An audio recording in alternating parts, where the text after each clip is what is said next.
am going to work on some socket network connection class stuff. And first I have a couple different announcements.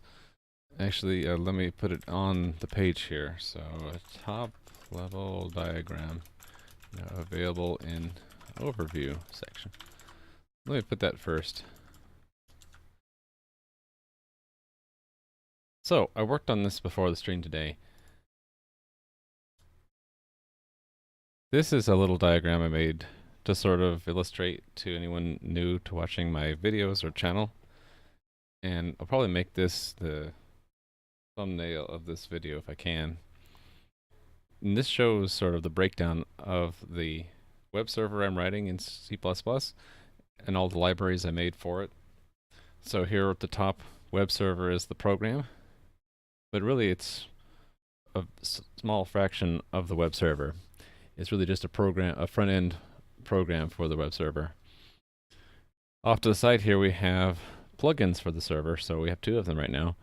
I can't highlight that, can I? Static content plugin over here, which is delivering just web pages that don't change.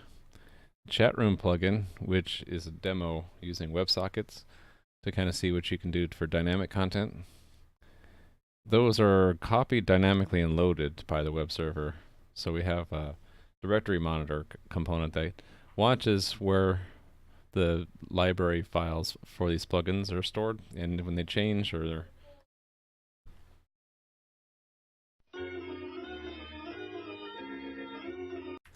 by the way, that was my overlay for when I have to mute, and I added a cool, hopefully cool, little background music for that. Anyway,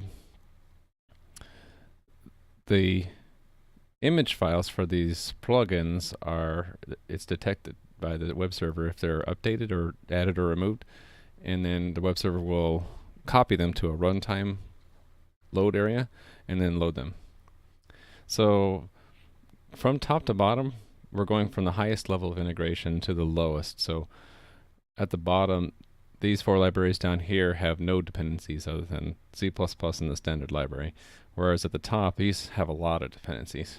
So for example, the web server depends on the HTTP network transport, which depends on HTTP and system abstractions, and it kind of filters down. I could have drawn arrows to show the dependencies between these modules, but it would, I think, it'd be a little too crowded. One idea I had was to make a web page that where you can click on any one of these things and it would show you like what are the different dependencies between them. So I might do that. So the components of the web server are kind of broken up. I broke them up into two categories here, high and low level. So the low level are little to no dependencies, and they're pretty elemental. Like SHA-1 is just the hashing function of the same name. Base64 is just an encoding scheme of the same name, etc. Whereas high-level components depend a lot on the lower-level components, and they're doing something with them. So WebSockets is using message headers and JSON and other things to implement the standard for WebSockets. HTTP has the core of our web server in it, and it also has web client code in there, which we haven't made much use of, but I plan to later when I make a Twitch bot. And this network transport guy is sort of the glue between the web server and the system abstractions for implementing how you get this HTTP component to talk to the real network. Because I tried to design these components so that they stand as far apart from each other and not depend implicitly on each other as I can. So when I wrote the HTTP component, it knows how to read and write requests and responses, and it specifies an interface that it needs to get to the internet, but doesn't require that you do it in terms of sockets or anything else. Whereas this network transport says, okay, I'm going to provide the implementation of the HTTP's connection to the world interface in terms of sockets. And the sockets themselves are implemented in system abstractions because the way you implement it is different between like Windows and Linux. And this system abstractions library is kind of the special one in this bunch where it's got a lot of, code that's specific to Windows or Linux or Mac, whereas all the other components just deal with their subjects regardless of which operating system you're running on. So anyway, if you see that I'm working on a component like HTTP network transport and you're not sure where it is in the overall scheme of things, you can refer back to this diagram and see, oh, that's a pretty high level component, so it's going to have to be pretty specialized. I mean, not specialized, pretty integrated, so complicated. Whereas if I'm working on something down here, it's going to be a lot more specialized and simple. So I hope that makes sense. So that was the first announcement. The other one is I had a bunch of complete system crashes, like blue screens, they call them bug checks, and talked to various people and did some research, came up with some theories about what was going on. So the first three were the theories I came up with. An as yet undiscovered hardware issue, like a bad RAM or something. Although I tried different tests and could not find any evidence of any hardware issue. So another thing I'm wondering is the computer getting too hot? It's ranging from 40 to 50 Celsius on different components, mostly because the case I have is not really great for airflow, and I have it in a little cabinet that doesn't have very good airflow either. So I suspect temperature might be an issue, but again, I have no proof. The third issue that I think it might be is the OS needs to be reinstalled. I tried reinstalling Visual Studio and the C++ redistributables and all that, and that didn't help anything. So I talked to a guy that works a lot on Visual Studio stuff, and he suggested there could be a bug in the Microsoft debugger. I'm not sure I buy it, but his theory is that what I was doing, which was pretty insane, I was taking a deque and trying to stuff 10 million elements into the end of it. He said that something like that can basically thrash the part of the debugger that's inspecting and monitoring containers, basically to detect errors and issues, and to an extreme point where it's like all of a sudden trying to allocate tons and tons of memory, way more than the 10 million bytes I thought it might be allocating, but into the gigabytes very quickly. And he thinks that there is a bug of the debugger that can cause a system crash if you really stress it by doing something insane like I was doing. So he suggested to just fix my code, which is the subject for today's stream. I'm going to be fixing the crazy thing I was doing there. Hi, Rally Monkey. So yeah, I didn't see your comment 6 minutes ago. So you like the interlude music? Let me know if the volume isn't right on that. And maybe my computer has a faulty component. I mean, it could be, but I don't have any proof or evidence of that yet. So, like when I'm doing anything else on my computer, it hasn't crashed at all. I haven't seen any issues. Okay, volume's fine. That's good. So I'm hoping that the crashes I was seeing yesterday have to do with the Microsoft debugger. I asked him, well, why doesn't it happen on other computers? And he said if they don't have the same amount of RAM, they could not crash. Like if it had more RAM on the other computer, it might not crash. And really, it's hard to determine. Which is why I remain a bit skeptical. But I think we'll just today work on avoiding that crash and fix, basically it's a horrible inefficiency in how I am putting data into the output queue for a network connection. So we'll fix that. Hopefully then I'll be able to use the debugger again and get back to the task I was on when the crashes happened, which is handling clean breaking of connections. The idea there is that we're going to delay the actual close of a network connection until all the data we have queued to be sent has been sent, and that we get back, we'll notify our peer that we have no data to send, and then when he does the same, we'll get back a close indicator, and we'll know it's okay to shut down. So I have a link here that talks about, at least in Windows, how to do that procedure of graceful socket closing. They call it shut down followed by a close, which is what we'll probably be doing. Alright, and if I run out of things to do, I might end early because I have a bunch of research topics I need to get into. First and foremost, these two, I need to do these in order to set up the chat room we've been playing around with, or that I've been playing around with, so that you guys can play around with it too online.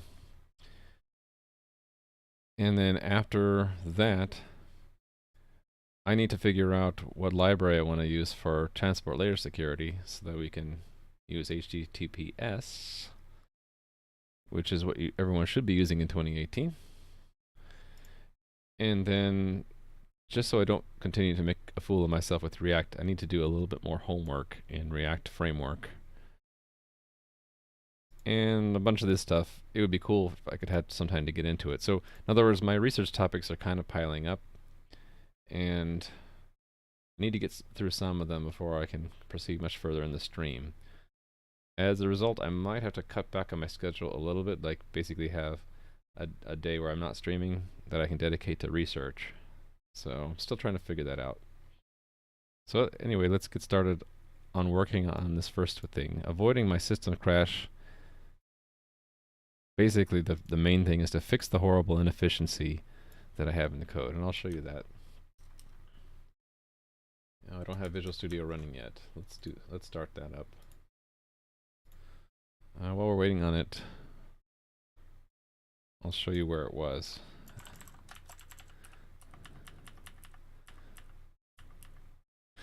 Here's where it crashes on my computer. The problem with this, if I minimize that, I think my window can be a little bit wider, can't it? Yeah. Then I can open that back up. This is the problematic line. So output queue is a deque. When you insert into a deque a range like that, I looked into how Microsoft implements that, at least in debug mode, is it does a loop, like from the beginning to the end, pushing back each element. In this case, an element is a single byte. So that's going to loop 10 million times, and each loop, I don't know how much debugging the debugger is doing. Oh, hey there, Ubi. Yeah, so this works on some people's computers, but apparently not mine. It causes a hard system crash. So it's really a stupid thing for me to do anyway, to use a deque of bytes. So I'm going to change this to use more of an old school technique of how you handle buffers, where let's see, what would be a good idea? We're getting in a vector of bytes. Vector is a lot more efficient than deque is when the number of elements is large. So maybe what we'll have is we'll keep a deque, but we'll make it a deque of vectors of bytes. Then as they come in, we will just insert the entire message as one element. So we won't even use insert, we'll just use pushback. The trick is when we use output queue back up here, all this code has got to change, because right now it's just assuming output queue points directly to the characters to send. We have to change that so it's like an extra level of indirection. Output queue will have regions of bytes, and then we'll be going to each one of those and sending bytes from there. So my Visual Studio is probably up and running. We can switch to that. So it's going to be refactoring for this because it's an internal implementation of how the output queue is formed. So let's go ahead and just start changing that. Where's my output window? Oh yeah, I reinstalled Visual Studio, so it's gone. I kind of want to see it. I locked that in there. I don't want to auto hide it. There we go. Twitter status. Let me look at this. Oh. Let's show that to everybody. Anybody who doesn't know Ubi, follow him on Twitter and watch him on Twitch, because he's working on something a bit different but still very interesting.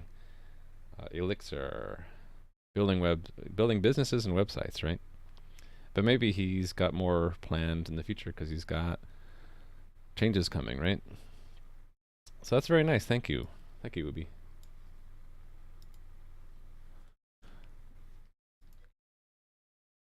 And let's see. Yeah, okay.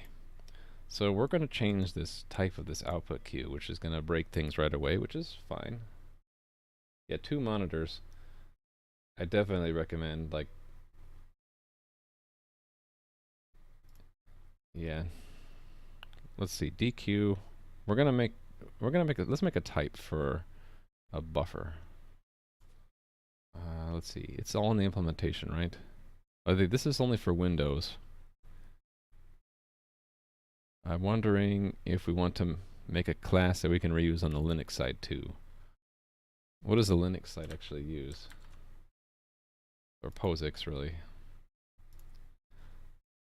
Okay, it also has an output queue, so maybe we want to make it generic. Actually, then we can make unit tests for it, can't we? Dev humor link. Alright, let's show that.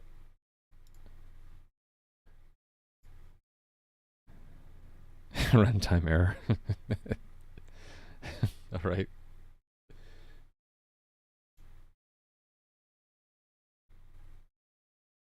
That's okay, I don't mind being distracted.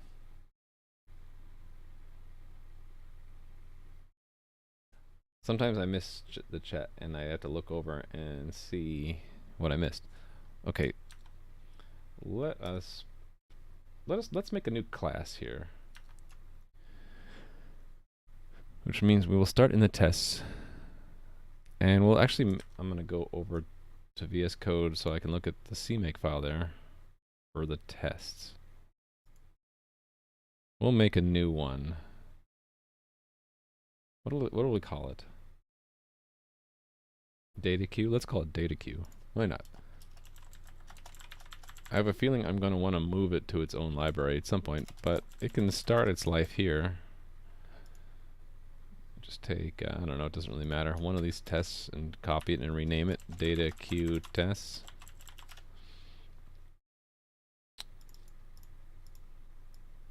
We'll rename this to deque.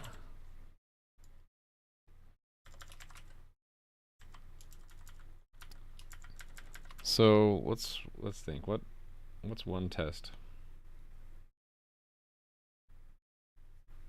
I guess one test would be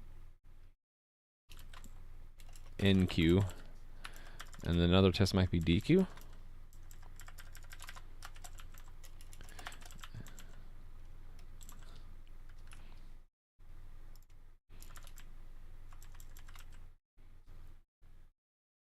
I'm just thinking what kinds of use cases. Those are the main 2 use cases we need it for. Put in data, get data out.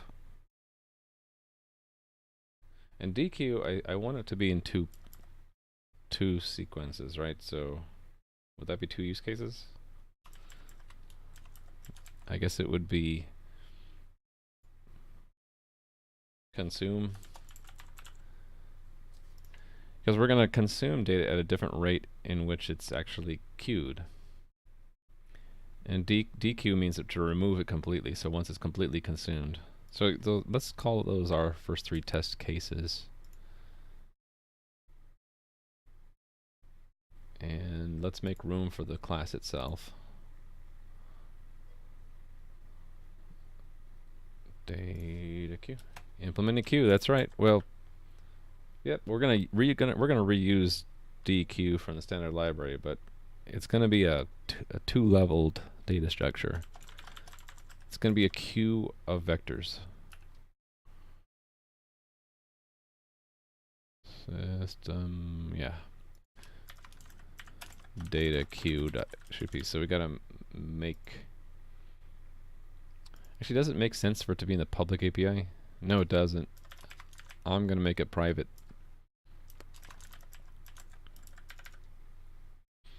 Because I think we already have our tests set up so that they can peek into the private stuff. Let me make sure. To do that, we have to have this in here, which we do. Oh, wait a minute. No, that's not the only one. We need... Where's an example of where we do that? I guess that would be... Where? What is that? CMake list? Which do you mean which one am I in? So if if you're not sure, there's sort of a hint up here. It says test, and the other one was system abstractions. So it's too long to show, but system abstractions test. And like, I guess I can give a quick intro if anyone who's lurking or has questions. What is CMake list? It's used by the CMake tool to build your build system. So you get your list of source files you want to compile, and then what I do is I put them into a variable called sources, and then you say, if it's a program, you say add executable, the name of the executable, and then sources. That's all it really needs to know to build your program. But then all these other things are adding things like, in the IDE, put it into a certain folder, and when you're looking for header files, look here too, and here's an extra macro to define, and here's what you need to link with your dependencies. And then if you have unit tests or support things, add subdirectory goes into another CMake list to pull in more things. This custom command build post build makes a post build step in your build system. So it takes a while to learn this CMake list language, and the benefit is that I can make a Visual Studio build system, I can make an Xcode build system, I can make a GNU Make system without really changing anything here. That's a good idea. You've just given me a good idea, I think. I am going to, like, a idea for off-stream video, intro to CMake. I did that for work, but I haven't done it for you guys. Okay. Yeah, I need to look around in some of my other CMake files for where or actually I don't really need to. What I want to do here, it's not dot, right? Oh, wrong place. System abstractions test CMake. That'll go up to here. Really, I will need to peek into sources when I need, so /source. Because I want to write a test for deque, and so I want deque to be able to be seen when I do an include. Oh, is it running? How did that happen? Are you joking? Because I don't see it running. Oh, it's running in your head. I get it. I don't think Ubi saw it, so let me play it for Ubi.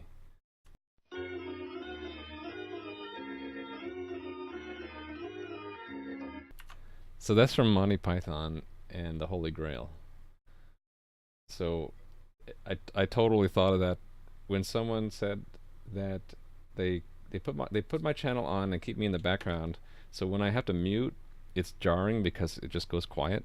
So I thought, what if I played like that interlude music from the Holy Grail, like as a replacement for my voice when I have to mute? I'm a Monty Python fan, so it's funny to me.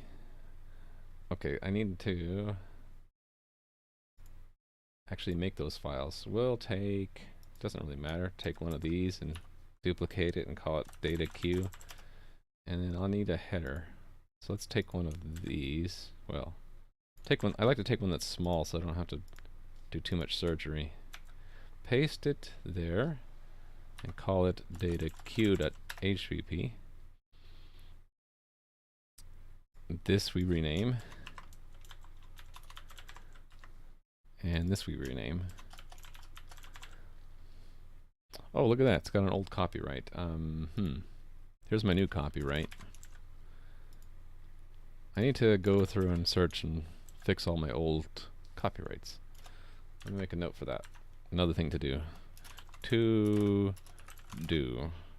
Go through all old style copyrights and update them. That's another thing I actually want to research now. Do we really need to have explicit copyright notices, or not? Perhaps a question for a lawyer, right? If I ever talk to a lawyer, maybe I'll ask that. Because I read that you don't really anymore. that everything is copyrighted immediately after you write it, and you don't really need one of these notices. But I'm not sure. I'm not a lawyer, so might as well check. Okay.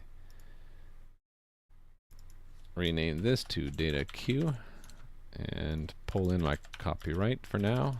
Whoops. There we go. Okay.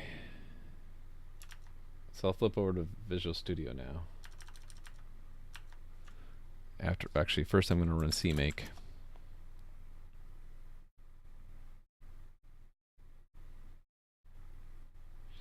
Oh, and by the way, if anyone is cloning my code to follow along, I'm not in the master branch on system abstractions because it's dangerous, at least to my computer. I have it in the crash branch, so you kind of have to opt in by doing git checkout crash in this folder. And like all things, please don't, not just please, but as my license says, I'm not liable for any damage, so just be careful. Don't try this at home. You've been warned. But I'm going to be working on this until it no longer crashes, and I'll merge it into my master branch. And another thing, by the way, I had someone who had trouble using this manifest with Mugget because it uses SSH. That's what the @ sign there is. So I made an alternate called deque, which uses HTTPS. So if you're cloning my code and you don't have like your keys set up in GitHub, or you don't have an account even, instead of doing Mugget select main, you can do Mugget select get and then Mugget pull, and you'll get everything without having to have an account or a public key in GitHub. And actually, I need to update my instructions on that. Actually, do I have instructions on how to get it in the first place? I don't. I need to add that, don't I? To do add instructions in Excalibur's readme.md on how to get the rest of the code using Mugget. Include discussion of main versus get manifest. By the way, another thing I gotta do is I gotta update this list. It's only listing URI. I've gotta list everything. But I'll probably do that off stream. Okay. Back to Visual Studio. Because this succeeded, yes. So we can go to deque test and start filling that in. Burn convention copyright is automatic. That's what I read. If you want to license your code under GPL BSD license, you need it in every file though. I'm using MIT license. So that means I probably don't need the explicit copyright. But maybe I just leave it in case I ever do GPL or BSD. It's sort of already a habit anyway. Okay. This does not need to include that. It's included directly.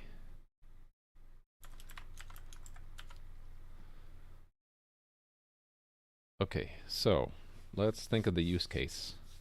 What would it's gonna be system abstractions deque Q. What are we going to be able to do? Probably NQ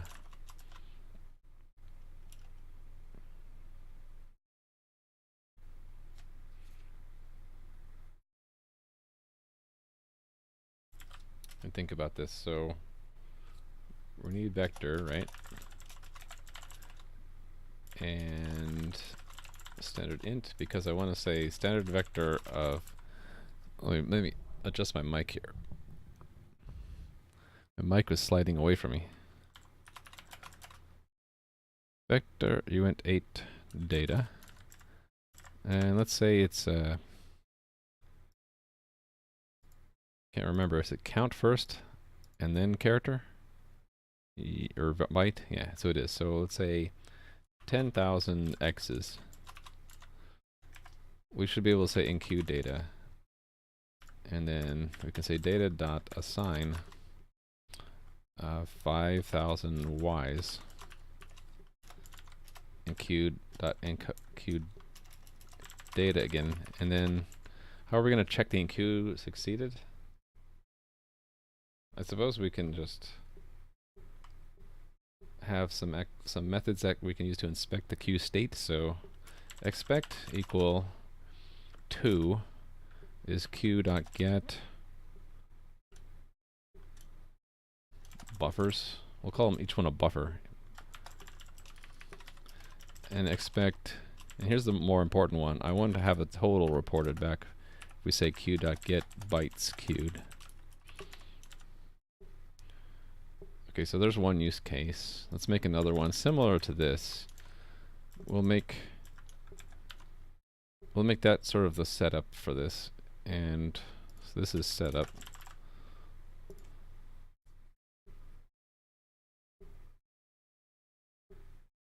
I'm trying to remember, there was a standard way to like break up a unit test into the 3 sections. I remember it was 3 A's. The second one A was act, and the third was assert. What was the first A? Let me look this up, because it's bugging me. So, unit test 3 A's. Arrange, that's what it is. Arrange, act, assert. Arrange. It's a different style of making a unit test. I might use it for these use cases that last more than 10 lines, just to make it easier to read. Also, it kind of helps you focus on doing all of your actions that the test is about consume in one place, and not mix your acts and asserts together. So it's like set up, then do the thing, and then check that it was done correctly. So our act here will be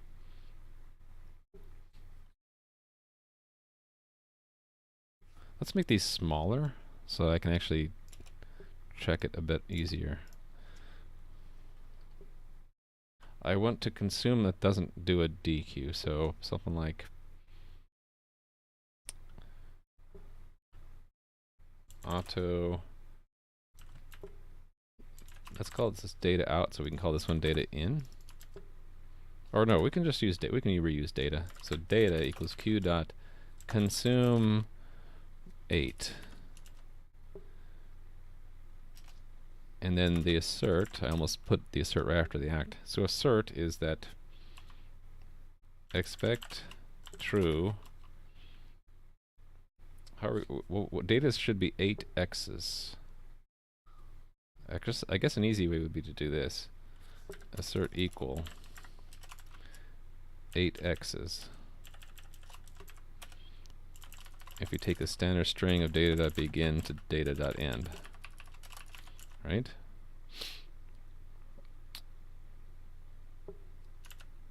Look at that. I just hit save again and the squiggly went away. That's something IntelliSense does sometimes that I don't like.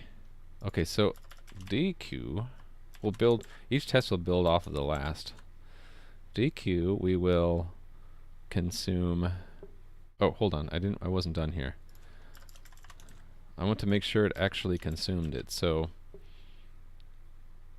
it will still be 2 buffers, but then instead of 15 characters there'll be 7 left. And down here I just want to do it slightly different. We'll consume 12. Oh, I counted that. I count that. That's 8. Okay, so this is 8, 9, 10, 11, 12. Here we'll say that there's only 1 buffer left with 3 characters, or 3 bytes left. So there we go. There's our test. Let's implement it. Data queue. Oh, I thought I renamed that. Hopefully I renamed the correct file. Let me see. How would I see that? Get status over here. Okay, I just forgot this one file. data queue. Did I not? Oh, I didn't save it. Save. There we go. So this class represents a... We don't need to... deque internally is a double-ended queue. We don't really need a double-ended queue. We'll call it... We'll just make it... We'll just say it's a single... Well, it's just a queue, right? It represents a queue of buffers of memory. Buffers of data. From which arbitrary... into which arbitrary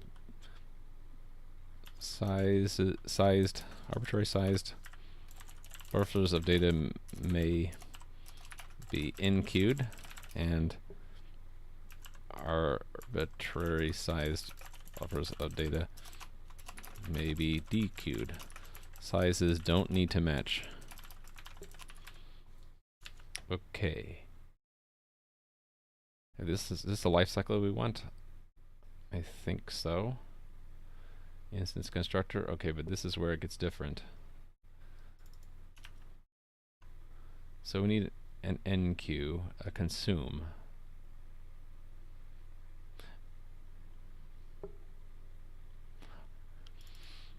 I wonder if we should say say that this is deque.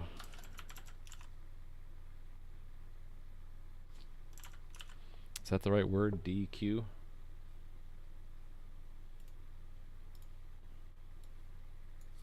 deque. Remove, yes, okay.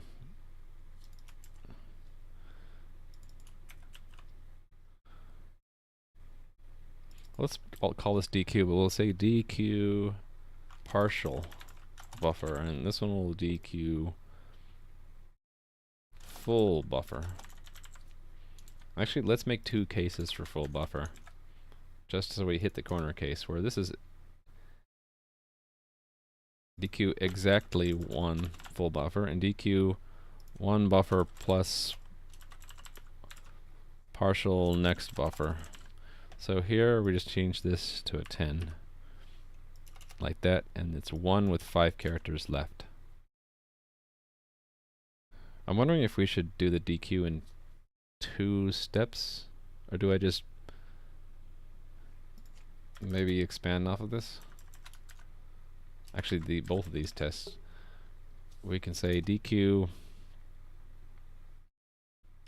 exactly one full buffer, then the rest.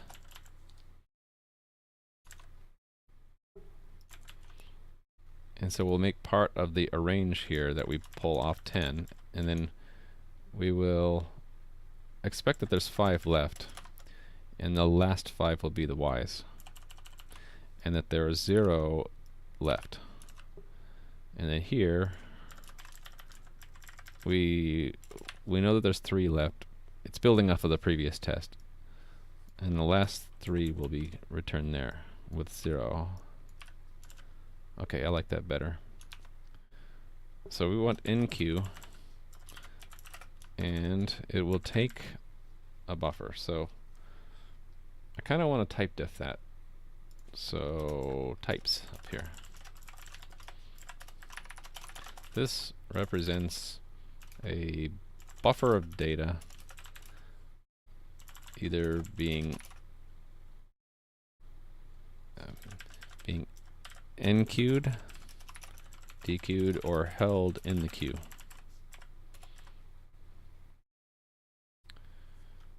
Actually, the one held in the queue is going to be slightly different. So we'll just say either being dequeued or enqueued or dequeued. Type def standard vector uint t data buffer. How about just buffer? Okay, so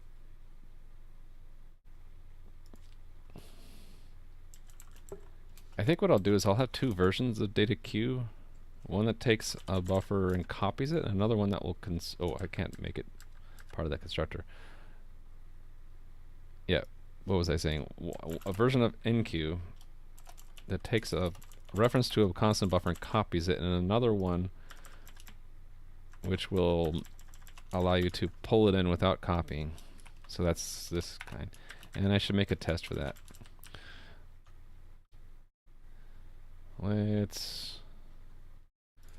Let's have it up here.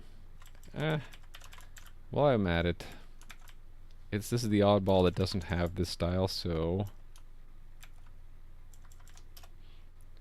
let's make it match the others.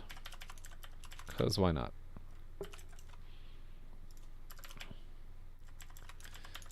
So this will be enqueue copy, and this will be enqueue move. So here I will move the data, and expect basically the same results.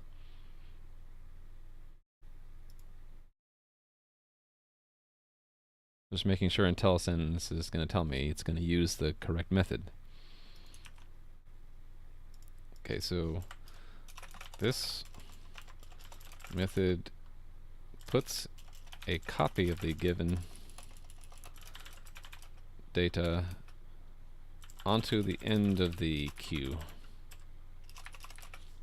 Actually, that will fit 80 characters, won't it? Yeah. I'm going to call it data, not buffer, so it's consistent in the name. This is the data to copy and store at the end of the queue. Alright, and then the other method will move. This method moves the given data. This should say given also up there, which means it's 80 characters, which means I need to wrap it. And by the way, I'm always manually wrapping that. I do have in my plan to research a way to auto-format comments, and I'm sure it's easy. I just need to look it up. Right now I'm manually wrapping it, and I wrap it to 80 characters mostly because it's a big habit that, I don't know, I need to pick some arbitrary width, and 80 characters is what I like. Okay, given data, right? This is the data to move to the end of the queue. Alright, and then we need to define deque and get buffers queued, get bytes queued. So we'll just have it always return a buffer. And what we'll do actually is, if it's a complete buffer, we'll just move it out. Otherwise, we'll make a copy and return it. Oh, what's that?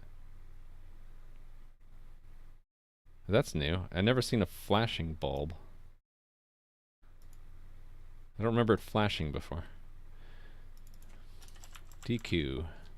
And we'll have it num bytes. Let's say num bytes requested, because we might not get the exact number of bytes. Okay, this method tries to remove the given number of bytes from the queue. Fewer bytes may be returned. What are we going to say? If there are no more, or just arbitrarily? Because one optimization would be, if we have a partial buffer, just return the rest of it, and then expect it to call again for the rest. I guess the way I wrote my unit test right now, it's going to not do that. It's going to actually make a copy or a new buffer and combine data from two input buffers. Fewer bytes may be returned if there are fewer bytes in the queue than requested.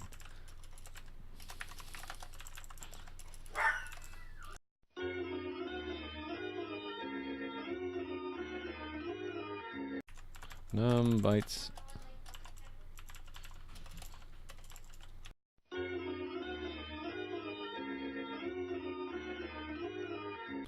num writes requested.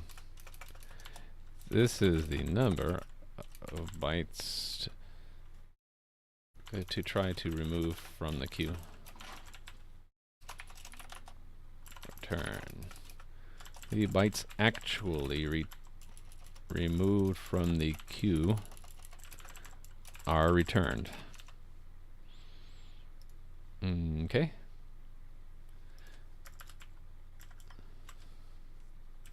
Oh, this is the old style. Where did I copy that from? I don't like calling things underscore impl anymore. I need to make a to-do for that. To do refactor all old style impl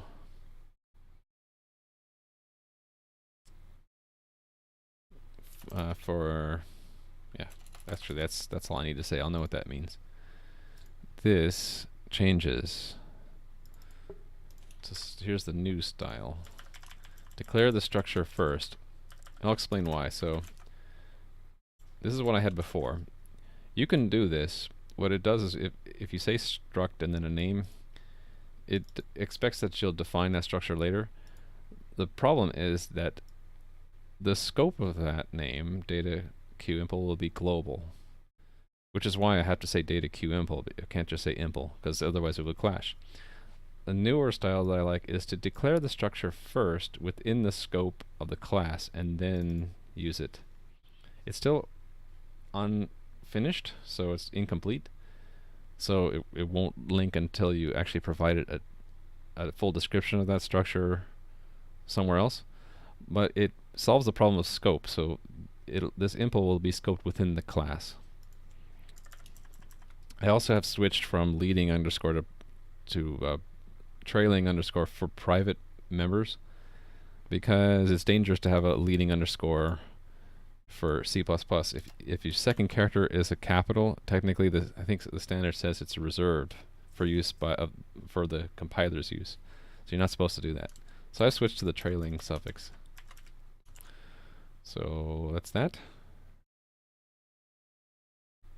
We needed two more, right? Get buffers queued and get bytes queued. Size t. Oh, for size t, by the way, it's in standard def.h.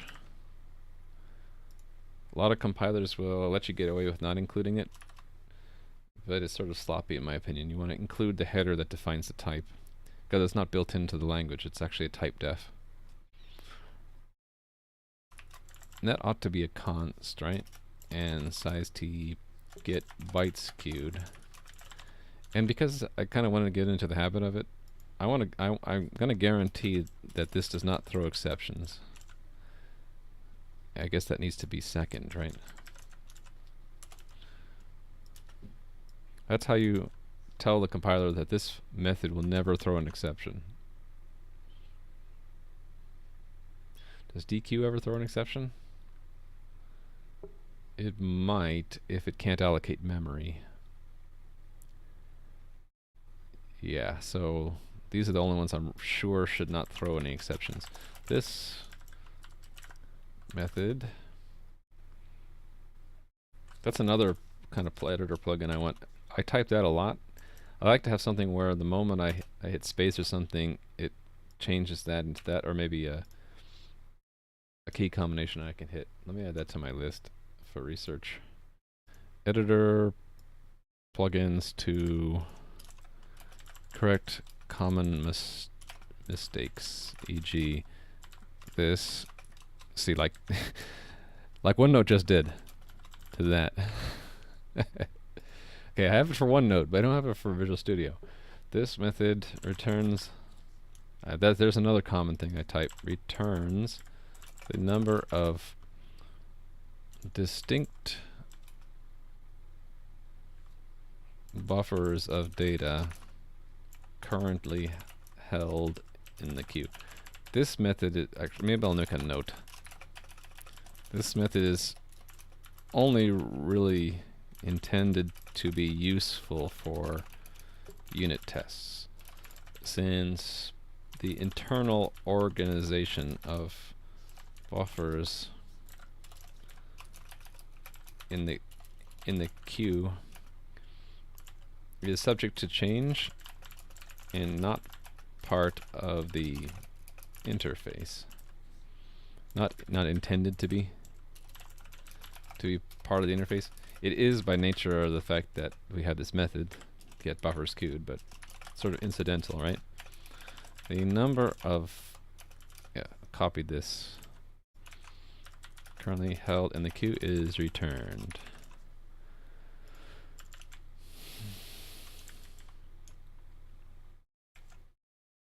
By the way, I just realized that intermission soundtrack, I do not have that on my BRB, my Be Right Back screen. And so that when I take a short break, it'll go silent. I hope no one minds. I'm gonna have to take a short break soon, just to get something to eat. I think this returns the number of returns the number of bytes data currently held in the queue, and there's no note needed for this. Number of bytes of data currently held in the queue is returned. Yes. So our unit test should compile now, unless I made a mistake. I did. It's a D there. Alright, this should compile. It did not. Ah, here we go. I tried to use vector and I did not declare it. And while I'm at it, I'm also using uint8t, which is in standard int.h. Okay, now will you compile tests? Yes. It won't link because we do not have bodies. Like that's what the green squirrely means in Visual Studio. Where is the CPP file? It's in source files here. Here we go. How come I'm getting a red squiggly there? Oh, because it's not a public header. It is a private header. Right. Okay. So don't know what methods or properties we need yet, or methods. Actually, we don't know anything that we might need yet. So it can be empty. We need a destructor. Actually, tilde goes there. But we can default it, and that's no except. We can also default these.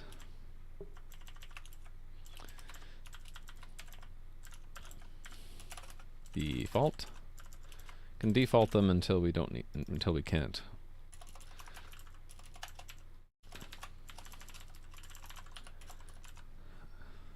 Actually, I'm going to take my break now if you guys don't mind. But only a few minutes, alright? So be right back.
Alright, I'm back and I am armed with salami. So I will not starve. And oh, did I forget to make that no accept? I did. Okay. We need an instance constructor. I have my mic drooped again. Hold on. Kind of need a better mic stand, one that doesn't droop. Okay. Deque has to it has to create its implementation. Structure thusly. Now enqueue. And the move variant. Deque. And then the two inspectors.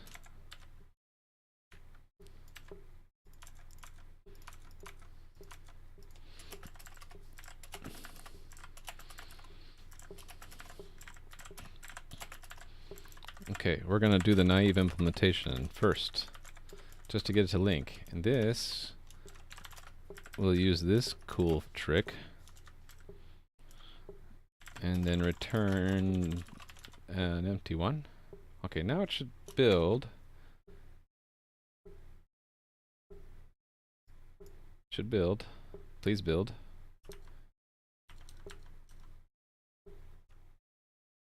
How's my stream health doing? Going steady. All right.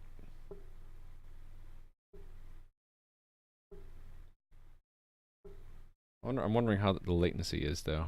Let me do a quick check.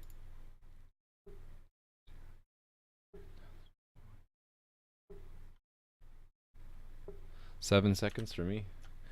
I guess I'm not worthy enough to have low latency mode. I set it as a preference, but I guess Twitch gets to decide who gets low latency and who doesn't. Okay, so this is system abstractions test debug. System abstractions test, but then we're going to filter down to data queue.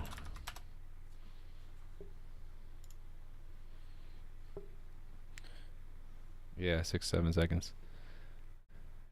I had noticed earlier today Adam's worthy of low latency, but that's no surprise. I'm not worthy enough yet. Okay, yeah, everything is failing because we have not implemented anything. Turning it off and then...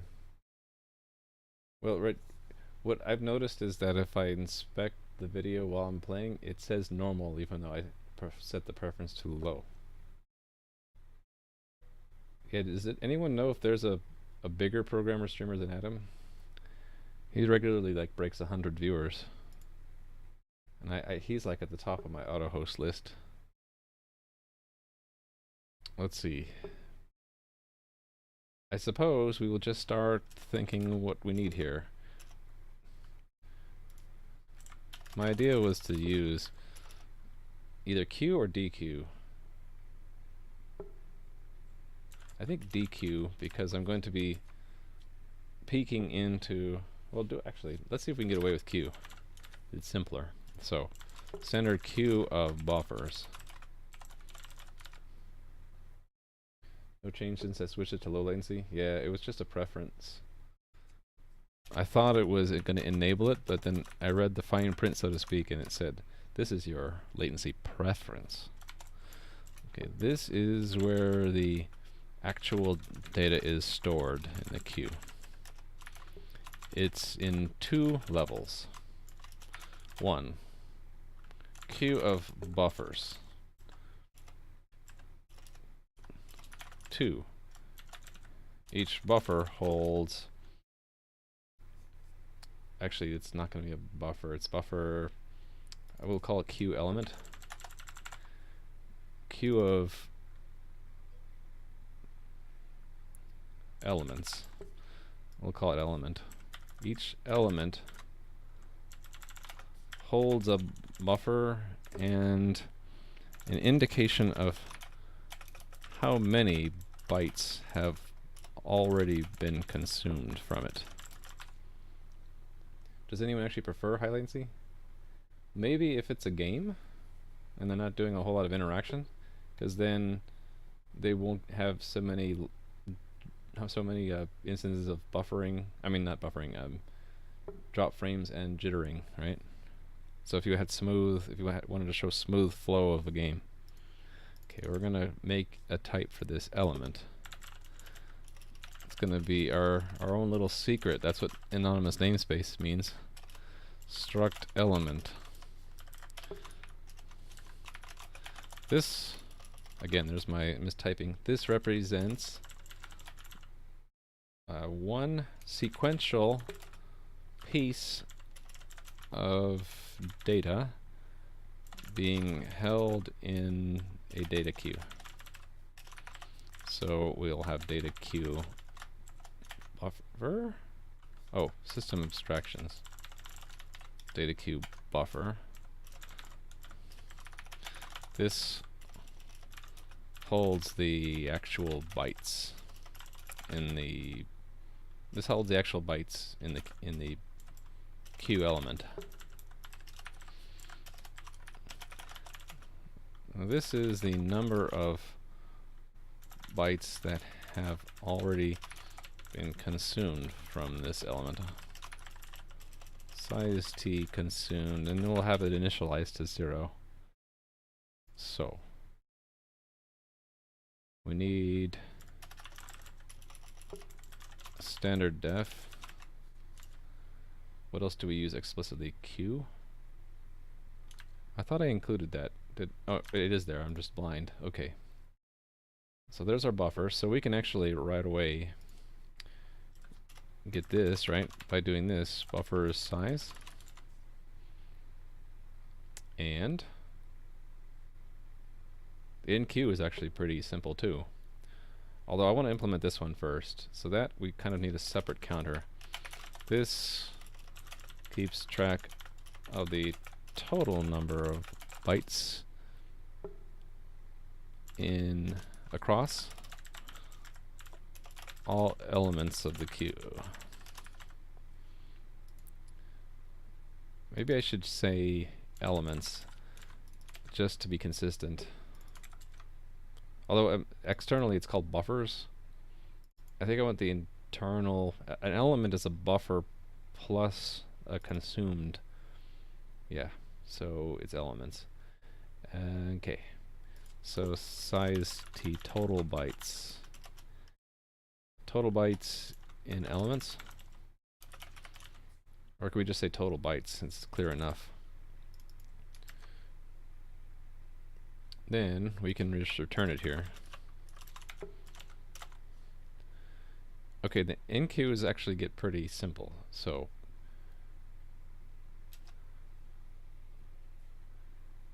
we say element, new element dot data equals data, new element dot consumed, well, it's already initialized. Then it's impl elements dot push standard move new element. And impl total bytes plus equals data dot size. Oh, let's do this first. Because what I want to do is kind of do the same thing here, only this is standard move the data. That's the only difference. And then deque. Here's the interesting one, right? So we'll start off our buffer as empty, and then we'll return it. I think what I'll do is I'll say while num bytes requested is greater than 0, and the total bytes is greater than 0. Each one of these sequences will be consuming data from one element, so we should have an element. Actually, we'll be consuming from the top element, won't we? So cons, well, cons, no, just auto. Top element? Top, how about just top? Element dot front. I guess they call it front. I think of it as a vertical thing, but how about next element? And we'll say if, because there's the condition where it's 1 to 1. So this will be the optimization. If next element dot consumed is 0, right? And next element dot data dot size equals num bytes requested and buffer dot empty. It's a very special case, right? Because then we can say that buffer equals standard move of next element dot data. So no copying at all, just transferring ownership. And then, yeah, we're going to break out completely, aren't we?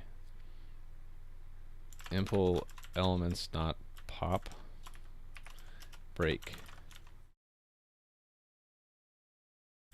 Otherwise, we're going to either use some of it or all of it, but then move on, right? And we're going to be copying. So let's use algorithms.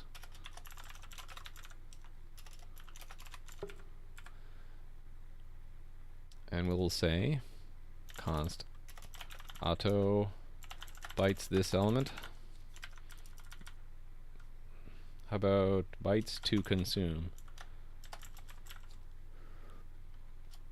this element? I can't remember what's the good design practice for names. Larger names in smaller scopes or smaller names in smaller scopes? I think it's the larger the scope, you want the function names to be smaller and the variable names to be larger. Okay, so I want a small name. For a small scope, you want the functions to be longer named and the variables to be shorter named. Okay, bytes.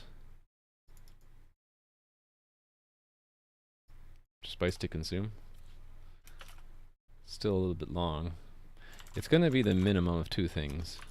It's going to be the minimum of what we want to, what we have requested, and what's left in the next element. So that's next element dot data dot size minus next element dot consumed, right?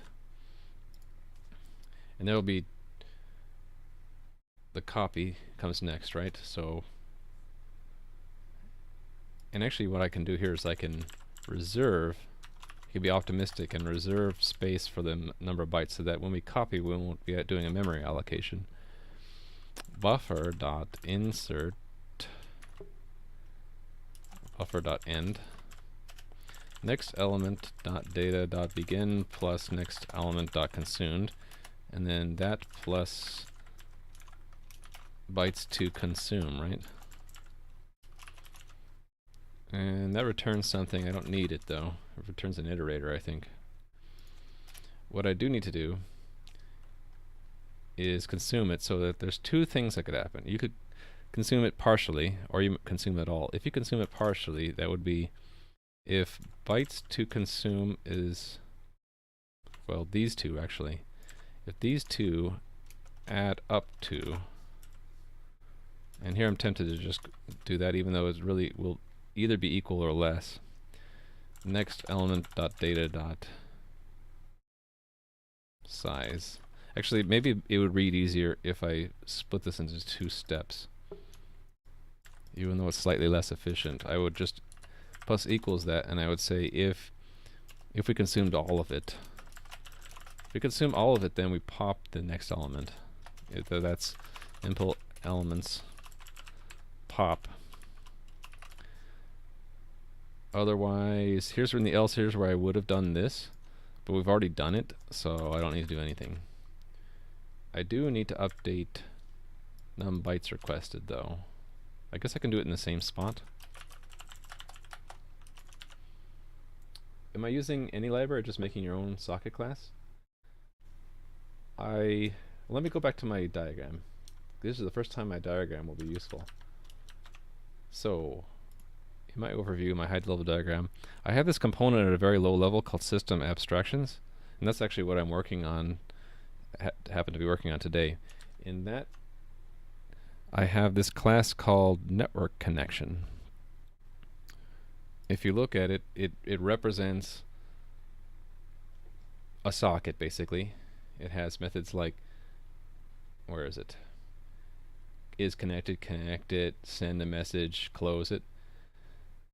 Internally though, this system abstractions library is special in that it has code for Windows, Linux, Mac. So for the Windows implementation, for example, the open, or is the open? Or the connect. Connect, it's underlyingly using Windows sockets, or WinSock.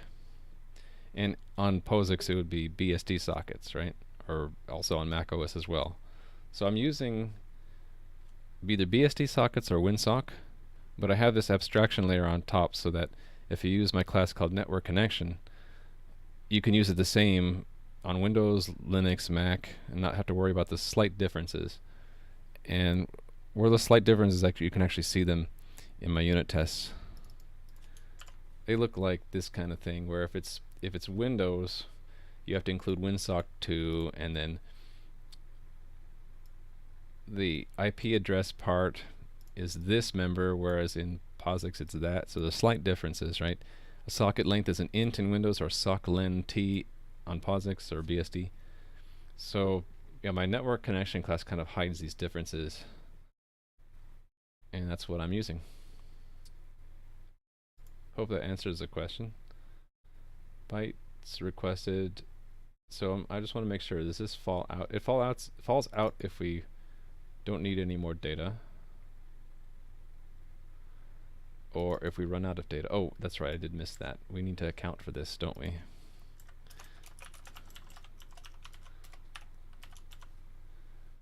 Cool, yeah. I should have said hi. Hi, what do you say, Doe? Doe! Like in Bart Simpson?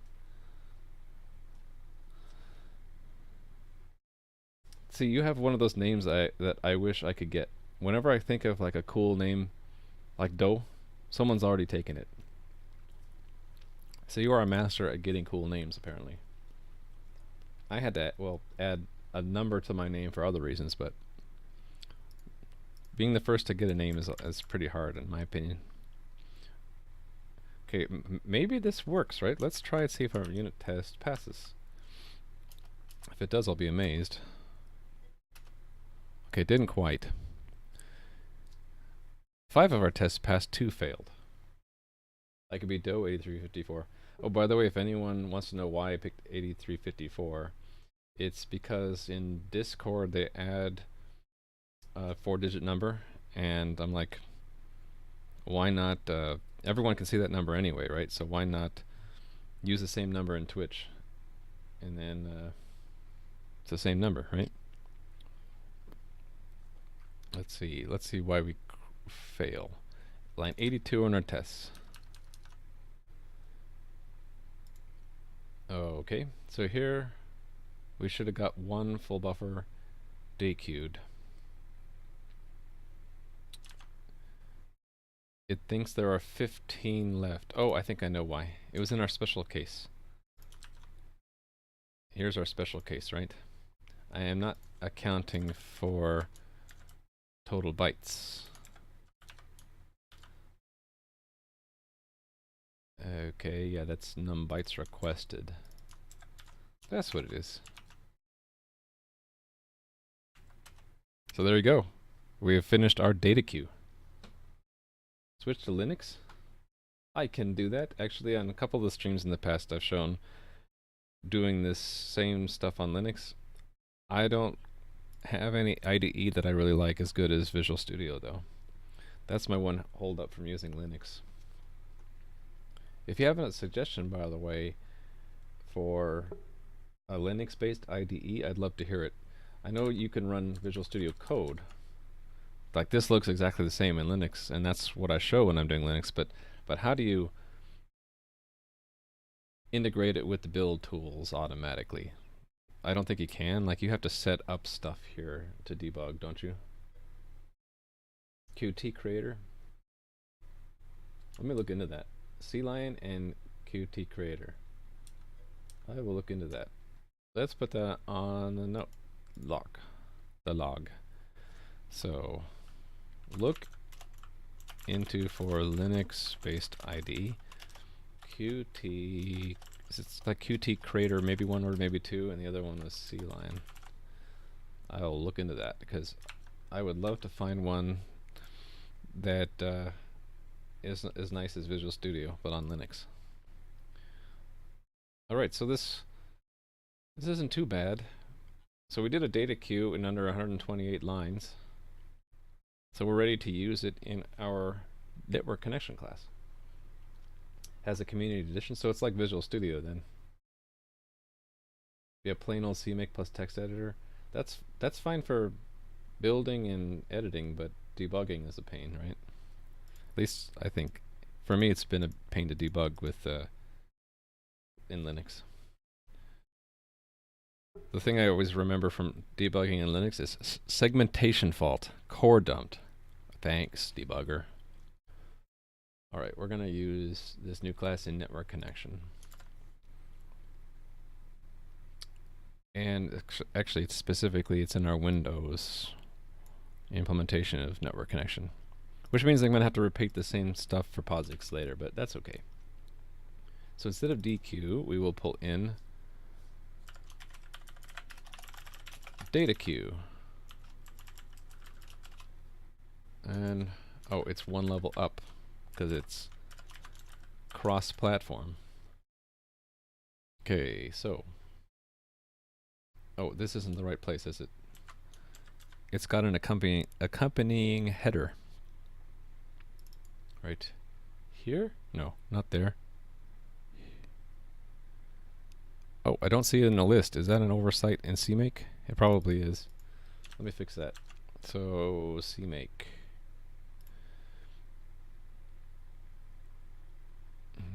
Yeah, I don't have the header listed, do I? Let's fix that.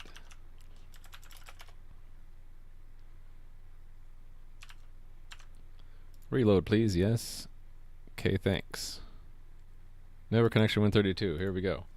Here's where I want. What do I want? This include over here. And I don't need deque.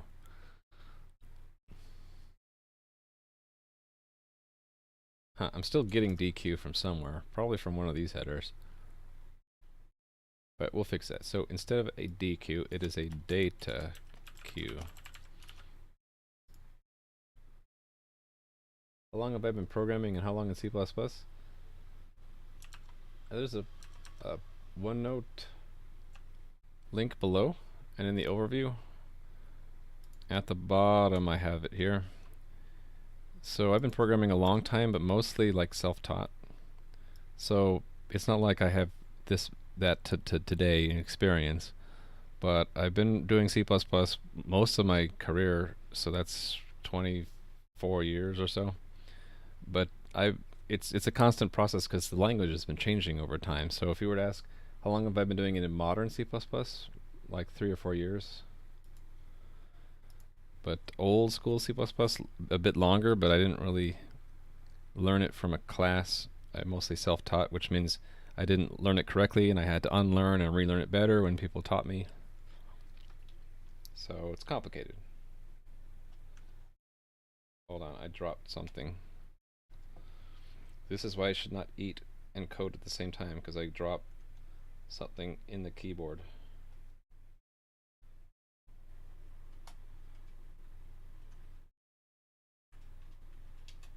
Shoot. Oh well. There's something permanent. There's a bit of food now permanently under the enter key. Okay, anyway. Output queue. This should cause a whole bunch of red squigglies wherever we use stuff. Incomplete type is not allowed. Why not? How did I do wrong here? Oh, I think this... I screwed something up. What did I do? Oh, I think I nixed a header there. I shouldn't have. I think it was this impl, right? No? Oh, was it one up? Okay, I need to figure this out. Where is that declared? I thought it was declared here.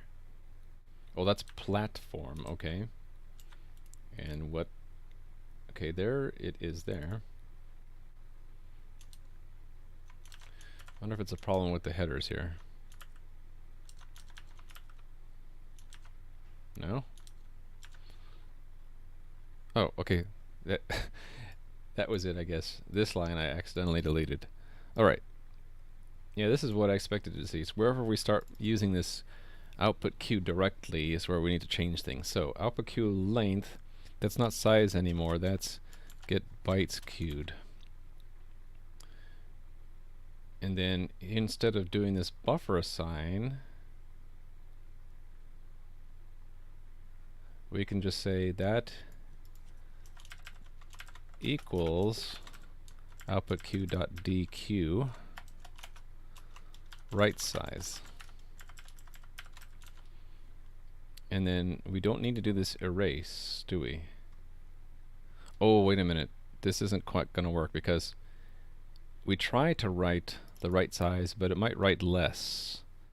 So we need to, okay, we need a variant where we don't actually deque. Maybe we call it peak or something.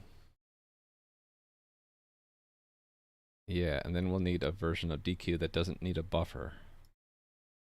Let's put that in. So I want to be able to test that without finishing this code. So what I'm going to do is I'm going to check in the work I did for deque separately, and then we'll stash the stuff I just started doing. So this all gets checked in as a new thing. This stuff will get stashed though. Yeah, okay, so actually I'm going to check this one in too, but as a separate commit. Add deque class. I'm going to check this in. Add missing header to cmake list.txt. This stuff I'm going to stash. So git stash. That should reload. I should be able to build again.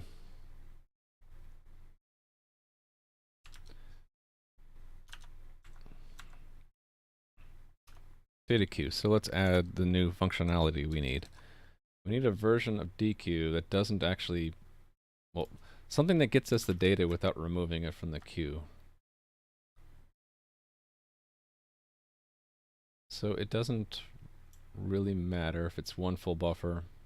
Actually, we kind of want these three variants, but we'll just expect slightly different results. So if Qt Creator CLine checks out, what distro you plan to use? I like to use Linux Mint, which is based off of Ubuntu. And mostly because they use Ubuntu at my last job, and I read that Linux Mint is a very popular version of that. So that's what I've been using. In the past I've used, what was it? Slackware. Does anyone remember Slackware? It's still out there, but it's really old school. I moved from Slackware to Ubuntu like years ago. Okay, well, these are our new tests. Instead of deque, we'll say peak. Slackware. Oh, you're hardcore then. Yeah, the friend of mine like years and years ago that introduced me to Linux was way into Slackware, and he probably still is. Much respect for Slackware.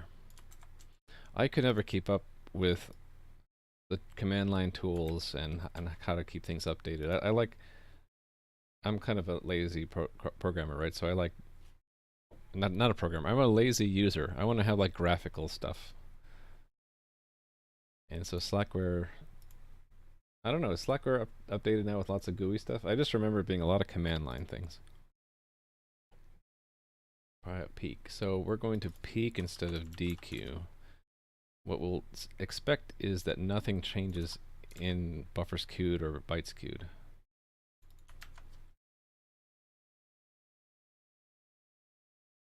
Yeah. It's just like Mint, but just more work. I mean, everyone's got different tastes, right? So whatever suits, whatever floats your boat, right? Whatever suits. 215. All right. And let's make versions of this where we are, when we're done, it will be drop partial buffer, drop exactly one full buffer, and drop full buffer plus partial next buffer. So it'll be just drop, and there is no return value. We don't have any expectation for data, and then this returns back to what it was. So 15 minus 8 is 7. When we drop 10, we'll have 5 left, right? Exactly one buffer. And then when we drop 12, we have one buffer with 3 left. Is that right? Yep. So we need to add these drop and peak methods. So we're always going to be returning a copy. I don't need to worry about having a version of peak. Actually, okay, deque only had one version anyway, so it's just copying deque. Actually, we're making two things out of it, right? Peak and drop. And it's, yeah, void. It's still requested because we can drop less. We keep the semantics about removing. Tries to remove the given number of bytes from the queue. Few bytes may be removed. So the number of bytes you try to remove. And then this is not returned. Peak. This tries to copy the given number of bytes from the queue. To try to copy from the queue and actually copied from the queue. Okay.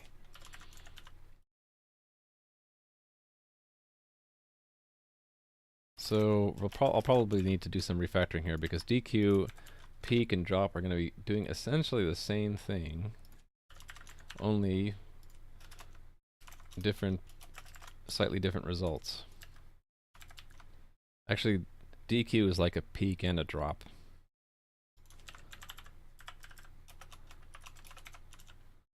So what I'm going to do is, the first thing, I'm going to take this whole thing and pull it out into the implementation. Actually, I'll just copy the whole signature of the method and copy it into the implementation. So split this into, these are the properties of the implementation, and we're going to have a method now.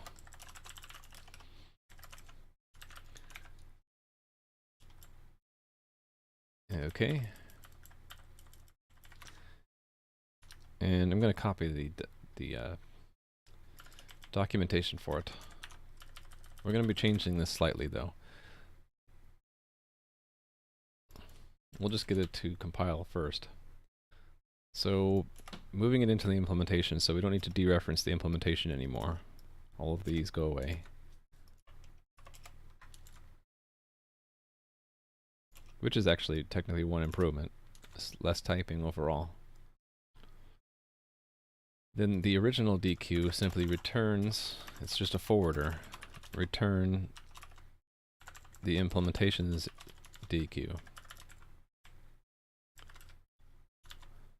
Okay. Just to get this to compile, we'll do that, just to make sure it builds. And then we'll run the tests, and some of them should fail now. Yep, all the new ones, peak and drop, are failing. So what I was hoping to do is have peak and drop do the same thing but with slightly different arguments. So we kind of want there to be, this will do both things. This will do one thing but not the other. And this is the opposite. These two do opposite things. And the two things, namely, are, do we return, if we actually return anything in the buffer? In this one, we're not returning anything.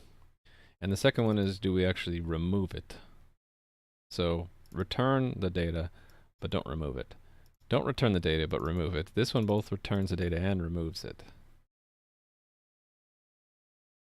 So it's two flags, right?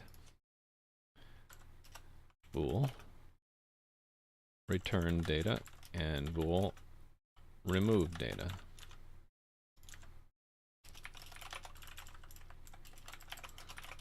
Okay, this, again, there's my typo. This flag indicates whether or not the data should be copied or moved to the returned buffer.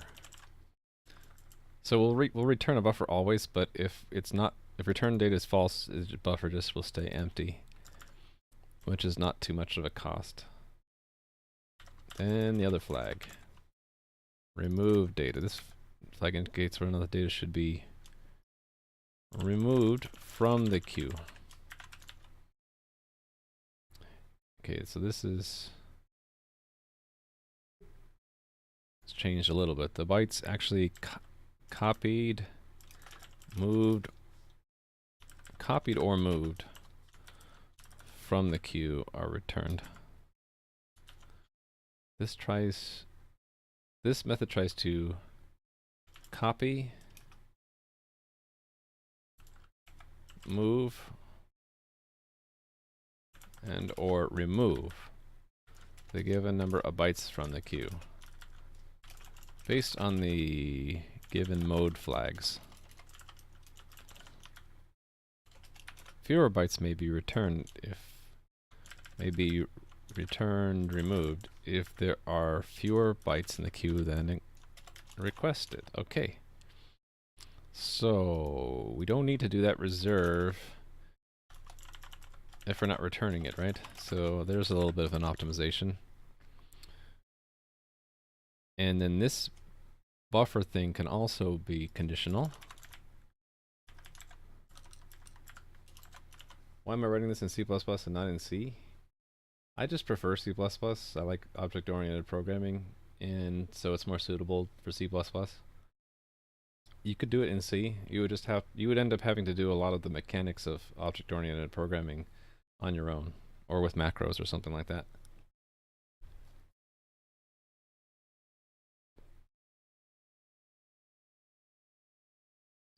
All right.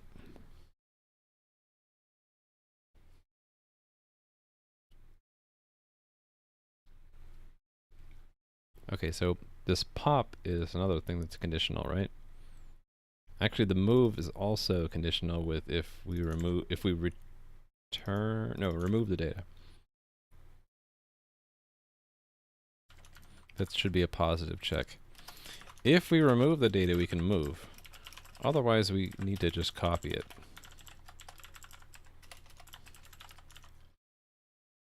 And only pop it if we're removing. And that too, right? This one only needs to happen if we're returning data. This only has to be done if we're removing the data. Not that one. This one. And I suppose I can combine it with this.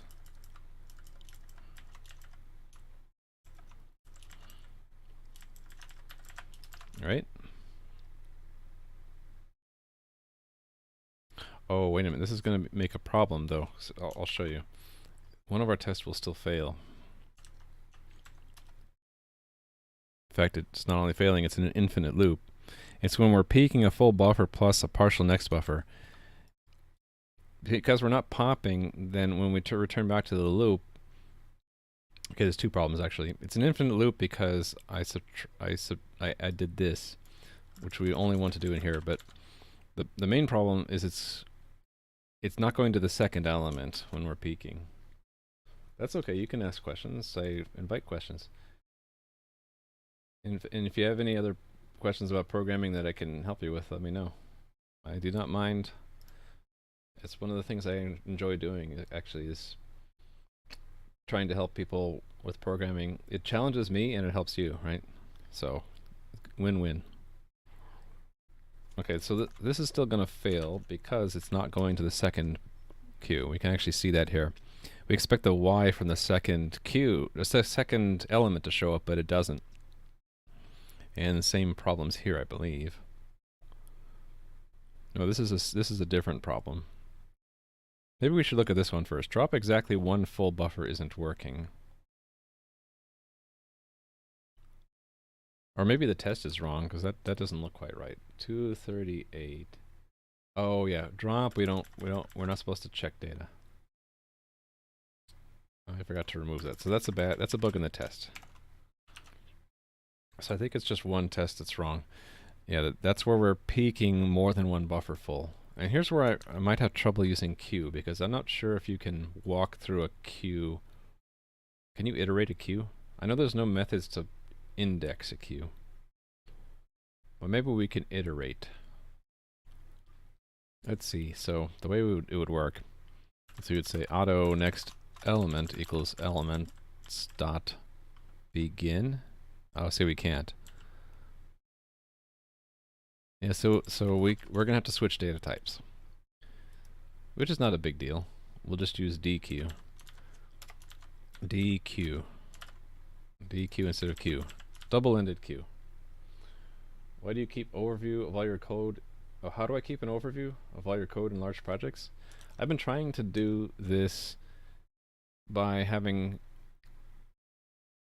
like, answering frequent questions in here in Notebook, in OneNote, and then having like a diagram, which I just made today.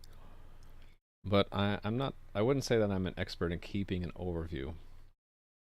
I think you ought to have some kind of intro with a block diagram for the overall project. But for specific components in your project, if you break it up into components, which I recommend you do, what I like to do is have a README in every component. So if you go down to like UTF-8, it has a README, and it talks about what the class does, and links to the document. It's like the standard document, and it's like a place for you to like describe anything else that someone might want to know about the component. And I like to have like standard instructions on how you build the thing. But yeah, I think with the combination of this block diagram and then like a README file for each box is good, because someone can start here and say, okay, I get the gist, but I want to know more about UTF-8, and then they can open the README file for that. One thing I might do better is, right, this doesn't show what depends on what. It shows sort of general that at the high level it's going to point to everything, points down in dependencies, right? The guys on the bottom don't depend on anything, but it's really not obvious what depends on what. So I could add that either as arrows in this diagram, or maybe in these readmes I can say, well, this component depends on these other ones. But yeah, I haven't perfected that art yet, so open to suggestions, actually. That's what they do at my last job too for a large project, is you'd have a design document which would have diagrams like this, and then you'd have chapters for each component, and that would be the equivalent of these README files. So yeah. Let's see. I changed queue to deque, so now my idea was, instead of doing the front here, I'll have an iterator, which means I do have to turn these into arrows, which is not that big a deal. I don't need to check to see if the iterator goes off the end, because we're kind of guaranteed that by this total. These turn into arrows, and then here the pop changes, so it's next element equals, well, it's really just advance the iterator. No, hold on. If we're removing, it's equals impl.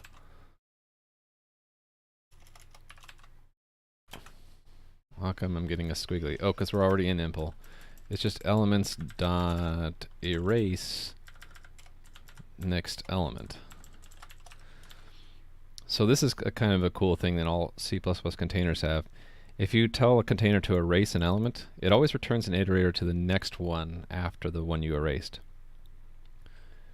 So now here we could fix it. If we didn't remove the data, okay, we don't have to do it in this case because we're leaving anyway.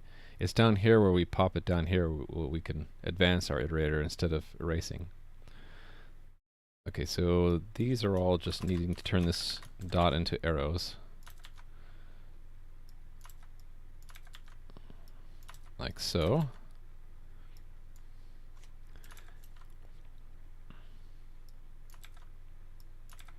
And this is this thing.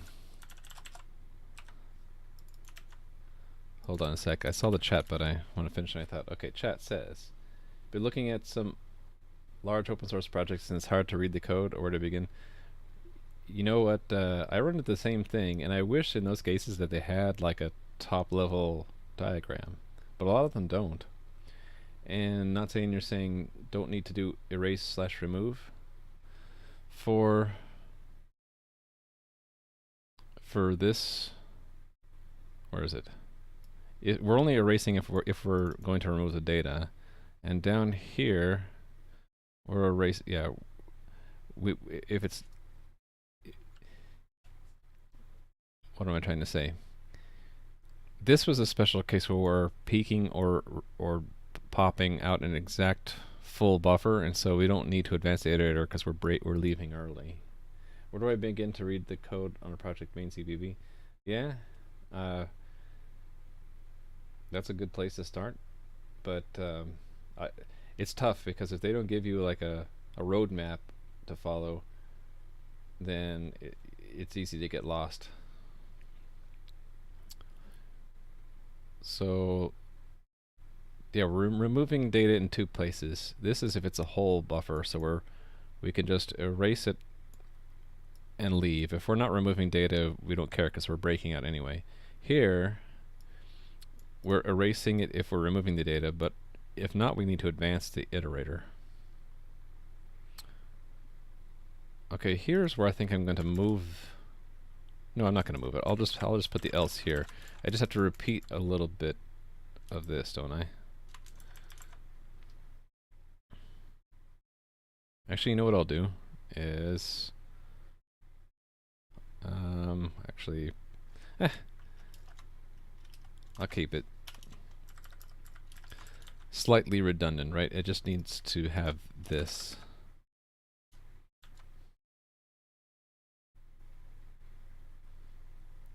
If that is true, then next element plus plus is how you advance the iterator. Oh, wait a minute. This guard, we could, that only works if we're removing data, right? So we might not be. So let's make our own copy of it. Auto bytes left from queue, and we'll manipulate that. We'll use that here.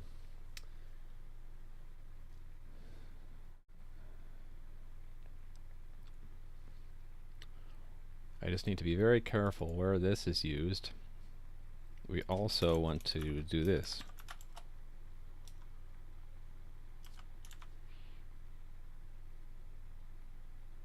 Actually, hold on.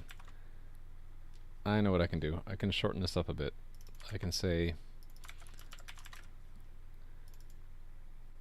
if total byte, wherever we modify total bytes, we'll just modify bytes left from queue.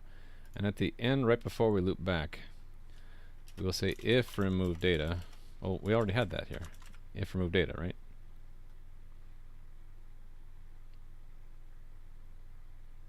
Oh, that won't cut it because this does an early return. Okay, never mind.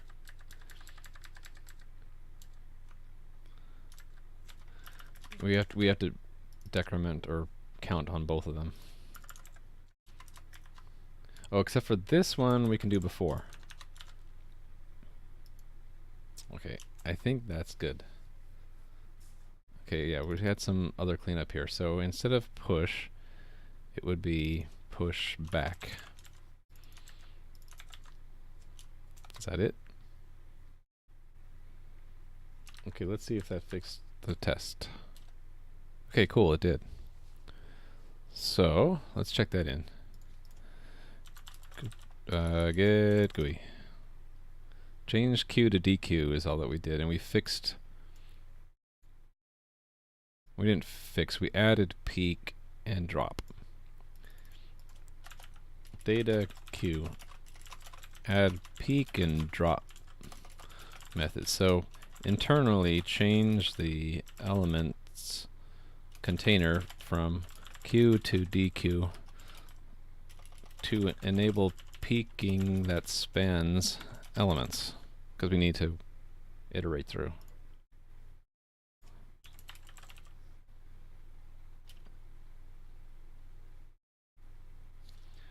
Clean code, good architecture, and proper documentation. Yeah, those are, I would say that those are 3 pillars for a readable project. A lot of open source stuff doesn't have all of those though, right? Like, what was I thinking of? FFmpeg. It might have clean code and good architecture, but it does not have proper documentation, in my opinion. I struggled with that library a lot. I ended up just like Google searching what command lines I need to do what I want, because there's like no proper documentation for the FFmpeg command line.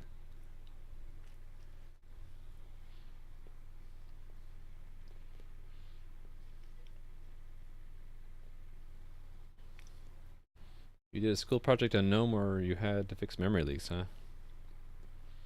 That sounds tortuous.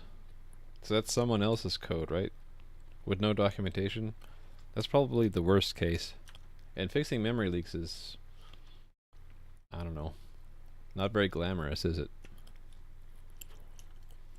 Okay, so yeah, we're done with deque again. Now we can get back to the work before, so that's a git stash pop.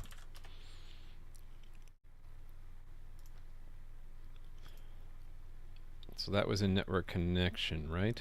Connection Win32. Here. So in this case, instead of doing deque, we will do peek. Instead of erase, we will do drop. And we will drop the amount sent. And instead of empty, it's get bytes queued equals 0.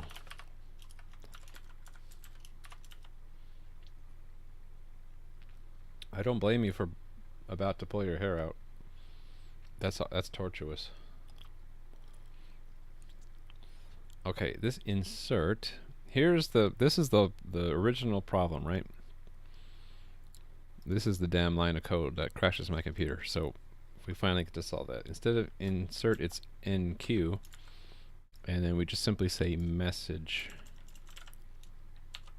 Boom.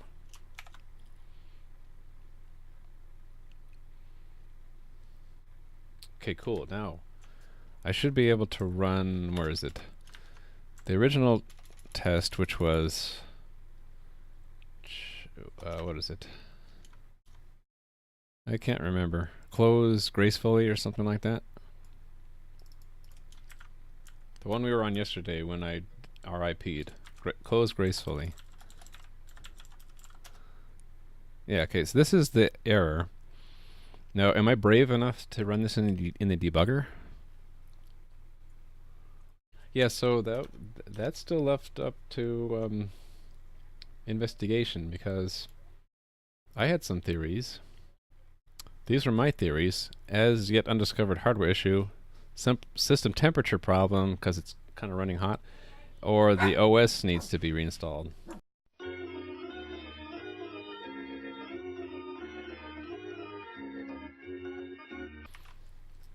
Alright, sorry about that. Someone was at the door. So these were my theories, but then a friend of mine suggested there might be a bug in the Microsoft debugger when you do something crazy like I was doing. So to put that code back to the way it was, if output Q is a deque, when you insert a range like that, and in my case the range was 10 million elements, it ends up doing a 10 million iteration loop, and each iteration it does a bunch of debugging checks. And he was saying that that's both insane, it's very inefficient, and I saw that it was taking like several seconds to run, and it triggers some kind of bug that he's convinced that there is in Microsoft's debugger, which can crash the system. So I don't know if I believe that, but at least I wanted to remove this insanity of doing a 10 million iteration loop and just replace it with just making a copy of the 10 million bytes and then feeding the socket from that. So, don't know if it was the cause of the crash. Am I feeling lucky? Can I run this in the debugger and see that it doesn't crash? Okay, if my stream suddenly goes down, you'll know why. Alright, so cross your fingers, here we go. It didn't crash. We're still here. In fact, it ran really fast, so this is good. I'm avoiding whatever the problem is, whether it's a hardware issue or a debugger issue. So the core issue is, why is the test failing? And that's just because we haven't implemented graceful closes yet. This, we expect, what is this? I'll have to look and see what the test is. Should I explain the intermission music? So, not saying, wasn't it you that was saying like you put my channel on the background, and so when I have to mute the mic, it's a little jarring? It was either you or someone else, and I thought, because I'm a Monty Python fan, I'm like, what if I play the intermission music that plays during the Bridge of Death scene in the Monty Python and the Holy Grail, and just play that while I'm muted? So that's my attempt at a humorous solution to the problem of having to mute my mic. All right, the tests. It's failing on line 780.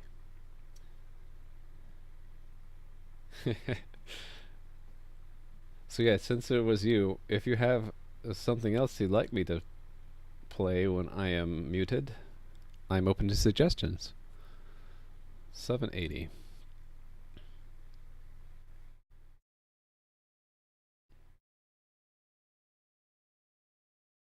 Okay, yes, so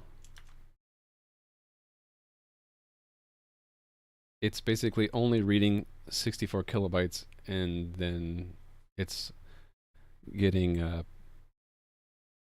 less than or equal to 0, meaning either closed abruptly or gracefully. And that shouldn't happen because we wanted it to close gracefully after all data was sent, but we haven't implemented that yet. So what's happening is it's the processor for the client network connection is sending one chunk, which happens to be that size because that's how the internal chunk size I have set. And then we're immediately, that's probably happening in the send message, and then we're immediately closing, which cuts off the socket, and so this is only receiving that many bytes. So that's what I should have expected from this test. That's what we should see until we implement that correctly. Oh, let's play Not Zane's suggestion.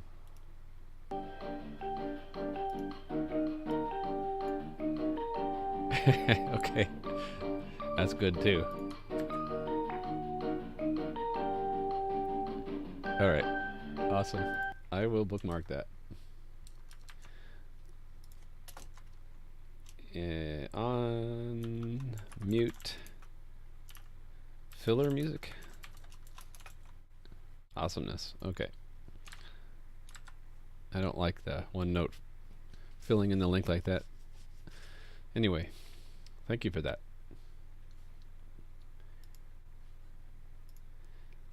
So yeah, we need to implement the graceful close. Let's do that.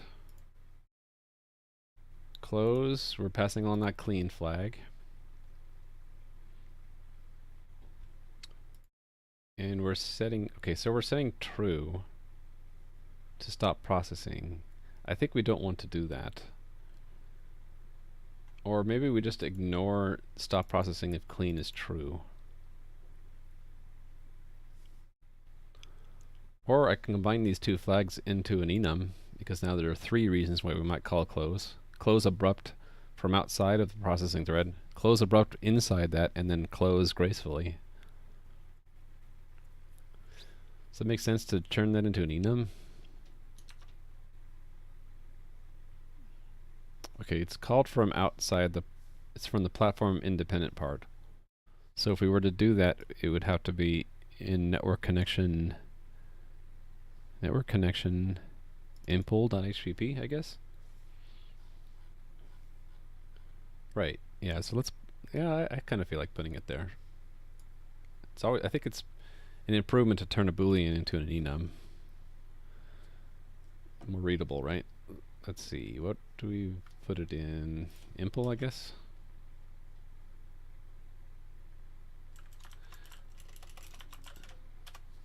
I'm just thinking, is this the right place to define it?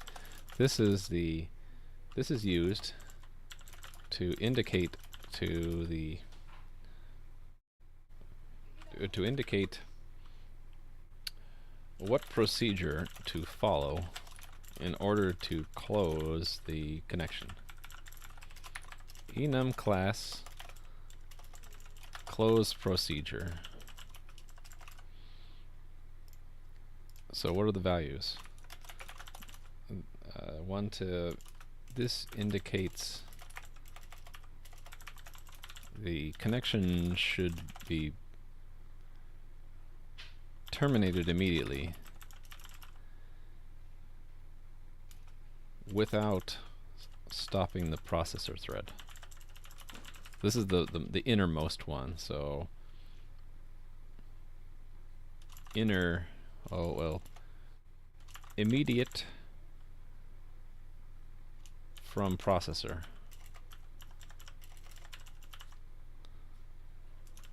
Because the thread can't stop itself or join itself, that would be a problem. So we'll only use that when it's called from the processor. Immediate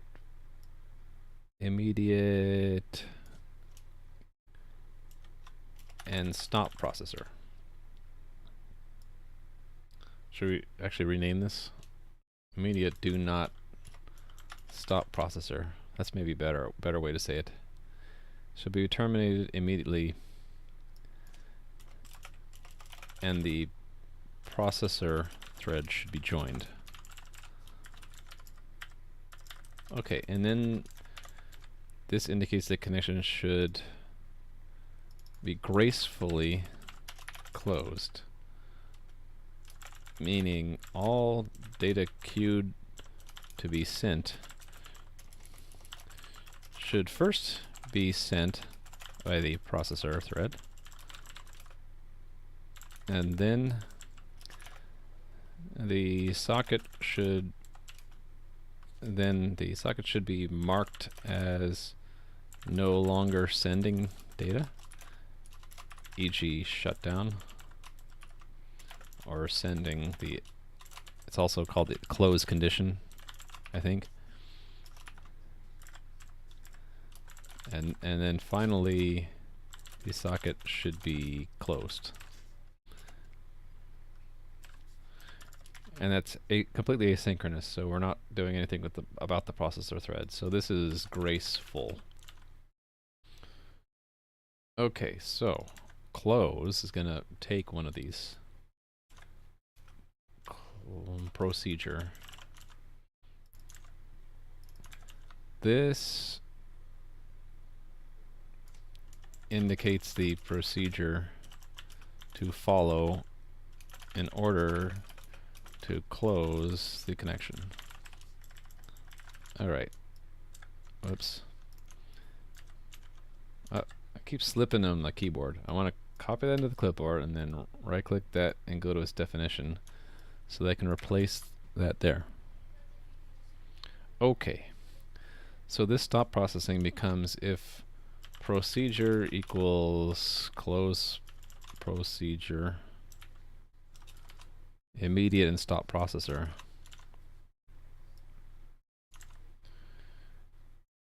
Okay. Here's where I had copied some code and pasted it. I think what I want to do, yeah, okay. It's either between graceful and not. So we'll say if it's if it's graceful. If it's not graceful, we close immediately there. If it's graceful, right, that's why I have the to do here. Change this to mark that we want to automatically close once the data has been received. So we're gonna, a mark will be some kind of state. So we'll have some kind of variable. like closing maybe, and then I guess we'll do a send closing. Actually, I kind of want to turn this one into closed and put that after. So closing will be our indicator that we are beginning the procedure to close, but it's asynchronous. So we don't do those two. We're setting that flag, and then we're gonna allow the processor thread to do the rest. So let's define that flag. Okay. Oh, do I want to put it under platform? I suppose so, because this is Windows specific, right? We're gonna have to repeat this process, by the way, for BSD sockets for Linux and Mac. So go to sock, and we'll put it here.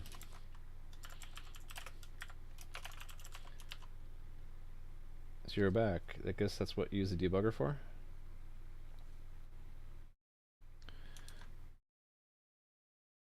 Well, are you talking about the shortcuts I'm using in the IDE? Because yeah, I need that too for Linux. The large projects. I don't know if using a debugger helps for understanding a large project. Like, I tend to think a debugger is good for very targeted bug debugging, right? Hence the name debugger. When you have a bug, what usually works for me best is first isolate the bug to its root cause, and hopefully that's in one component. So if I have a system like this and there's some bug, right? The first thing I would do is try to figure out which box is that bug in, and I might narrow it down to like WebSockets. And then WebSockets uses, let's say, I think it uses JSON and system abstractions. So then I might say, well, is the bug really in WebSockets itself, or is it really because WebSockets is triggering something in one of these? And let's say I find that, oh, it's the way it uses JSON. There's some kind of bug in JSON. Now I've narrowed it down to just this. Then I would start debugging and fix it in the unit test for that. Now, if you can't narrow it down just by looking at the problem, sure, a debugger could be used in a large system, but it's a lot tougher. If your system is set up to do it, yeah, the debugger can help you narrow things down by, like, you set breakpoints and you inspect variables and such, but I try not to do that. I try to at least make a guess about where it might be and then try to narrow it down by isolating in a test framework the actual problem. That might be because I don't know. What was I gonna say? A lot of the times the bugs I find give me an idea right away about where it might be, and so I kind of am able to narrow it down pretty quick, and I don't need the debugger to narrow it down. It might be different if it was someone else's large project and you had no idea. You might have to rely on the debugger more to help you narrow down the problem. But even on a small project like JSON, for example, I might still use the debugger if I'm having trouble fixing the bug. And like, actually, that's happened a few times while I'm streaming. I think I fixed the bug and I run the unit test and it's still failing. I'll say, well, I don't really understand, or I'm missing something, so I'll run the debugger as like a sanity check that I'm understanding what is actually happening by just kind of confirming that certain variables have the values I expect. But you don't really need a debugger for that. You can also just put in print statements. A lot of people do that. Put print statements to print out the values of variables. Then they just run it without a debugger. This flag indicates whether or not the connection is in the process of being gracefully closed. Now we need to use that flag. It's all going to be in the processor thread, and oh, a bunch of these got, oh, we need to go fix all these. So if we're in the destructor, we're going to be doing close procedure immediate and stop processor, right? Connect is also that. Here, it's not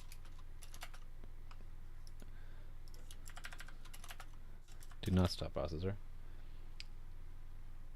Oh, how old am I? I'm pretty old, but not extremely old. You know, Adam, he doesn't like to give away his age. He has like a treasure hunt to discover his age.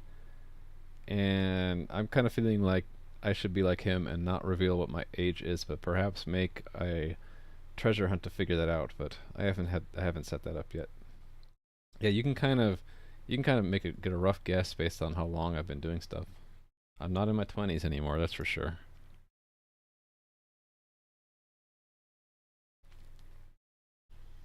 All right. So the do not stop, these are all do not stop because we haven't even started the processor thread yet. That's why we have that.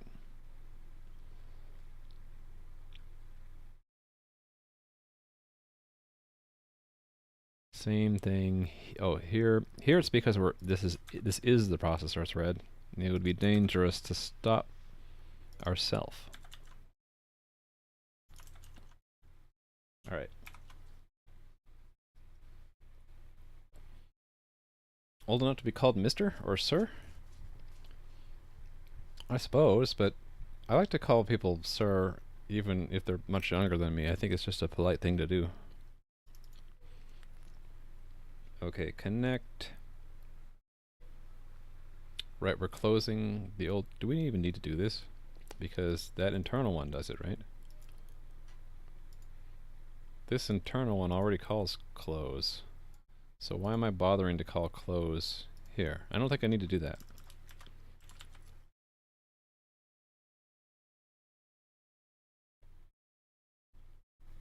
Now, don't try to narrow it down.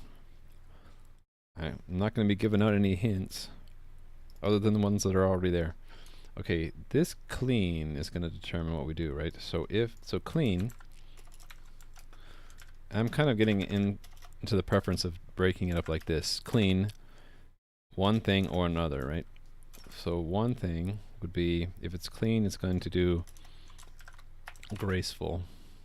And this needs impl in front, doesn't it? Right, graceful, if it's a clean close. Otherwise, it's immediate and stop processor, yes.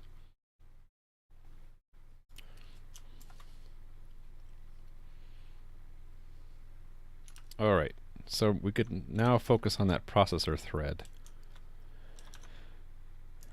Processor thread, or the not the process function, the processor function.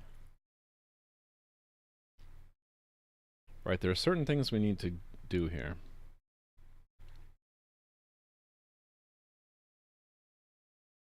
I think it's this condition here.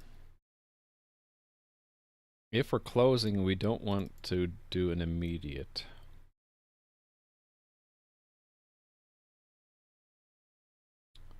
Let me think about this. Oh, actually we do. If it's a socket error, we do. But if it's not... Okay, it's this one. If it's a clean close...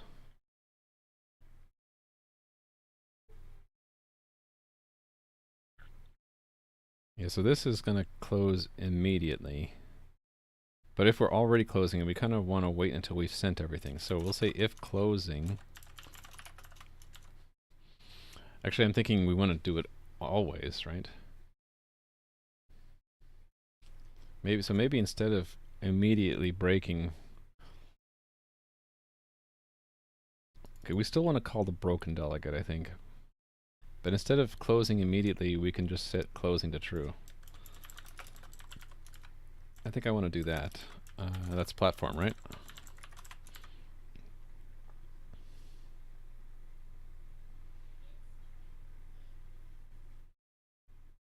I'm starting to think maybe we want a second delegate for, not that it's broken, but that the other end has signaled to close. I might add that. Let me put that in my notebook so I don't forget. Network connection. New delegate for when peer indicates graceful close, i.e. don't just use break broken delegate. Bork, broken. But yeah, so this will mark it that we're in the process of closing, even if we didn't signal it ourselves. It's when we run out of data to send. It's basically in the else of this output queue length, right? Or maybe not as an else, because we can, when we write out and drop some data, it actually might change. So what we'll do is we'll call this again after this if. We'll say if, we'll get it again, if it's 0 and we're closing.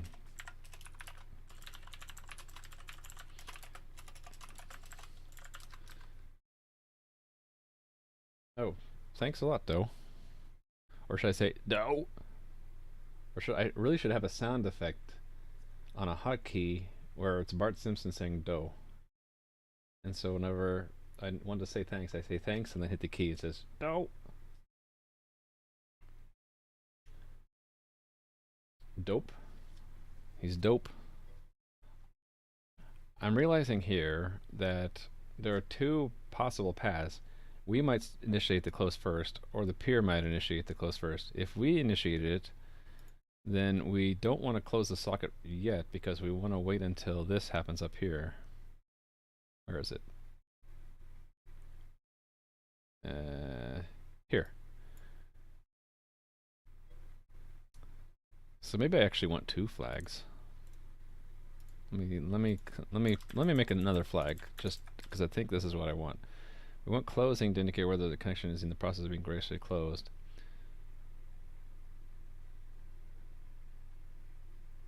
And let's say we'll have another flag called peer closed.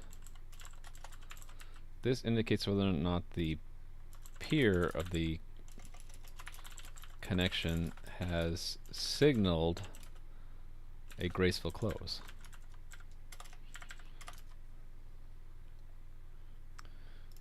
I think that's what I want because that's really that. So yeah, if the peer is already signaled a close, then what we want to do is call shutdown, I think it's called. No, we want to call shutdown in any case. That's right. So it's shutdown and the socket platform socket sock, and then the how. I forget about this. What is the how argument? Let's look it up. I had that bookmarked here. Right, SD send to signal that we're not sending anymore. That's exactly right. So SD send. Yeah, by the way, if anyone wants to know like what I'm talking about with graceful closing, I had this link here that from Microsoft's developer network, and it's pretty good explanation that it's not just for Windows, but also it's pretty much the same as BSD sockets. They go through the whole procedure about how do you correctly close a socket gracefully so that the last bit of data before the close isn't lost. So definitely recommend reading that if you want to know more about how sockets work when you're closing them. So we send that. This tells the other guy that we're not planning to send anymore.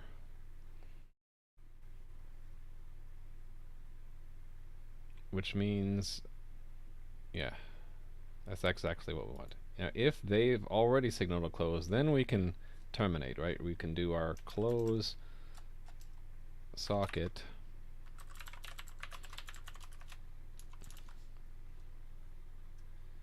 Yeah, it is hard to understand. That's actually why they say here. Where do they say it?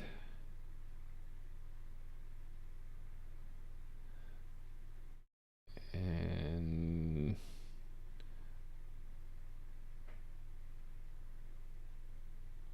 okay, maybe they don't say it on this page. It was like understand. Ah, here we go. This is this, which is a trigger for me. These important distinctions and ramifications of using closed socket in this manner are still not widely understood. Well, you know what, that's like a red flag to me that says this is way too complicated of a design. It's really hard to understand, right? So they're admitting it's not understood. So this whole article is their attempt to mitigate that. It's too hard to redesign sockets now because millions of programs out there use this, right? At least in the standard library for C and C++. You can of course make your own new socket API like in a new language and then get away from that problem.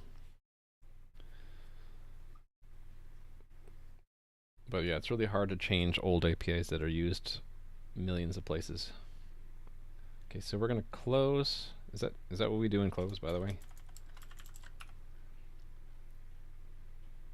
Okay, we close it. We ignore the return value. We set it to invalid socket, and we actually maybe I'll refactor this out. Let's refactor that out. That will be part of our. Where is it? Can I refactor that out? I guess it's in this header file, isn't it? C++ doesn't have a socket library. Actually, I think they were going to add it at some point in C++, like 20 or beyond. But it doesn't. Well, it sort of does and it doesn't. Some people consider the BSD socket or WinSock is close enough that you can consider it standard. But as far as I know, there were talks to pull it into the C++ standard library, but it's not in there. I kind of think of it as a standard library though, since it's pretty much the same everywhere, with minor differences. Right. We're adding another helper here. Only it's not static. Void. Close immediately.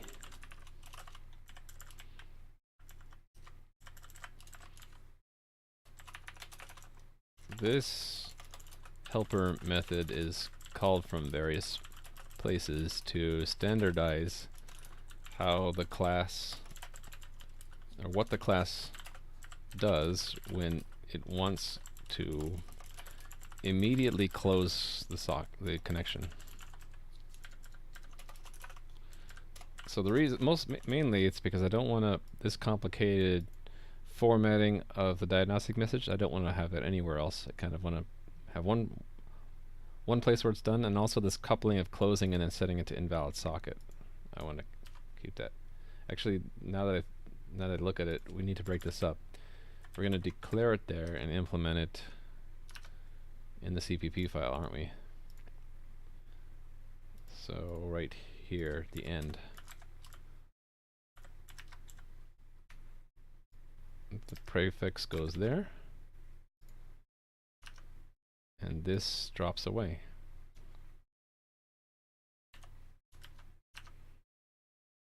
Oh, I think I might have a problem though.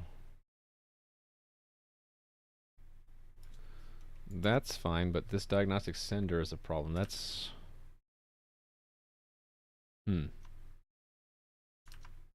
I guess we'll have to pass it in.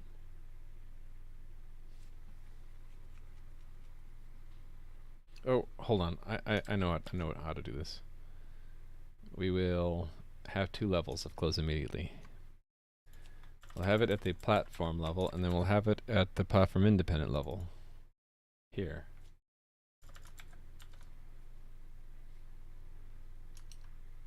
And then we'll break this up.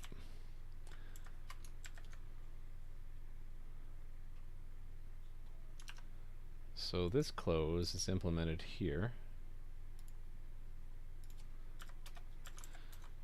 So the impl, which is, it's the outer, every implementation has to have this. It'll call the inner. So platform close immediately, which will handle those two. Then it'll do that.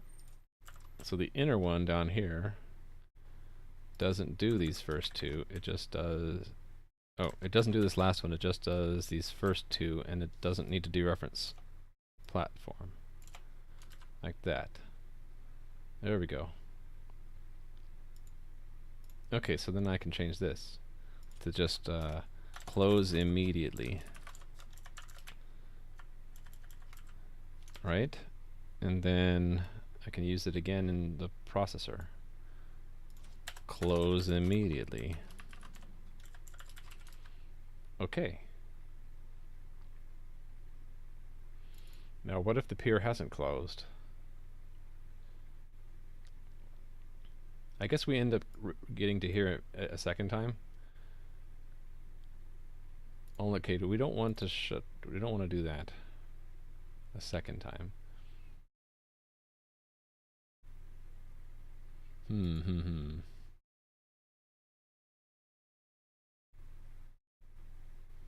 I need a flag that says whether or not we shut down? I suppose we do.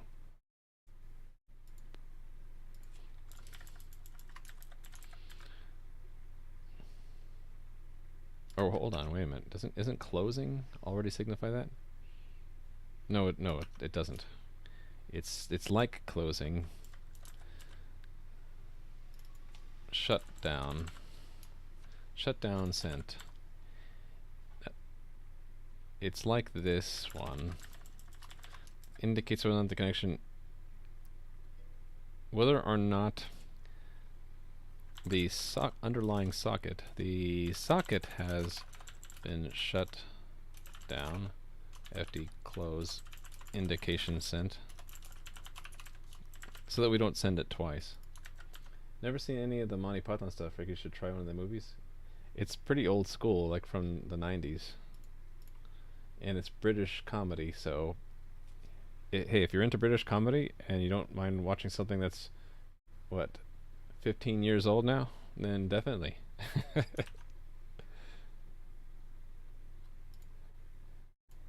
I tend to think it spans generations because my kids enjoy it too. Alright, here's where I want to say if we haven't sent shutdown yet, then send it.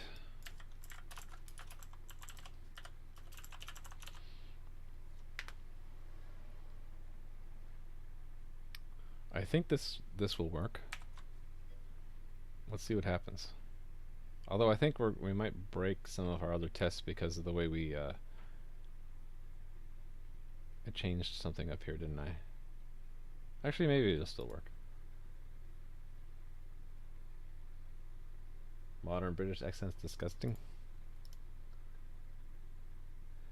I don't know, has it British accents, have they changed in the last 20 years? I don't know. Let's try my unit tests.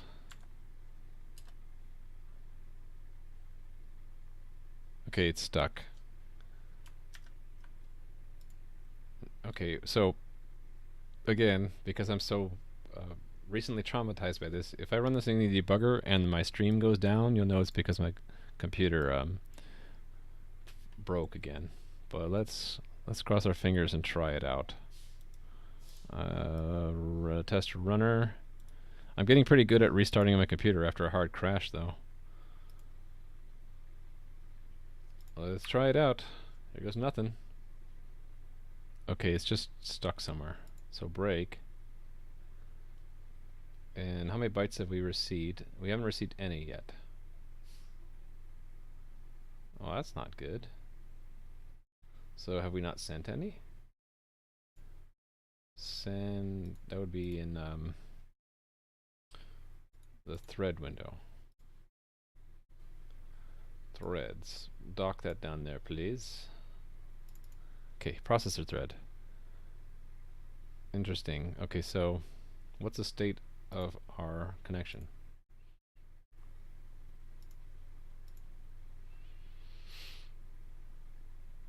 Output Q has, okay, it's got almost 10 million bytes in it. Let's look at it. It's got one element. Okay, we've consumed the first 64K out of that first element. But the wait got set to true somehow. The wait gets set to true if there was, it gets set to true there, but it should have gotten set back to false here. right here.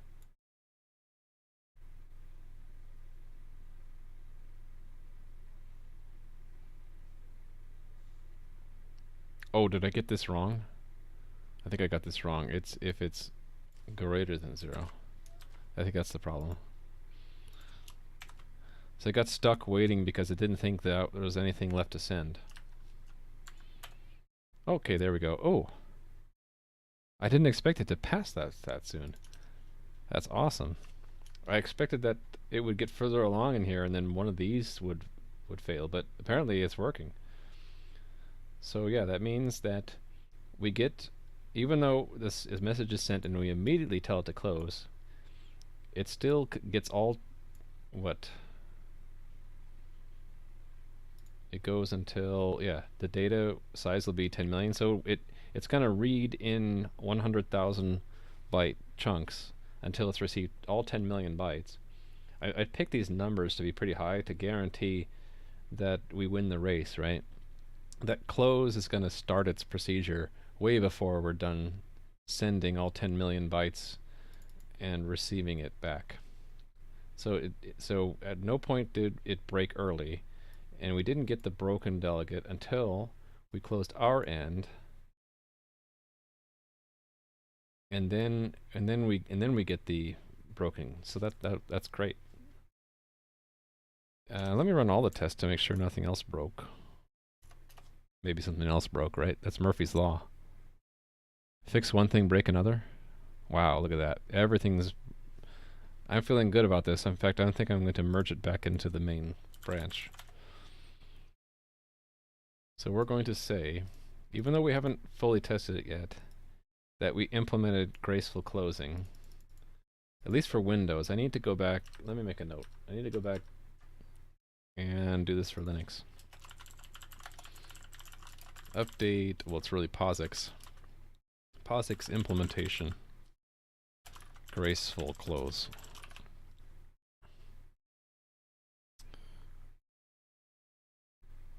Yeah, I'm still considering making another delegate to distinguish between a graceful and a non-graceful. Maybe we don't need it though.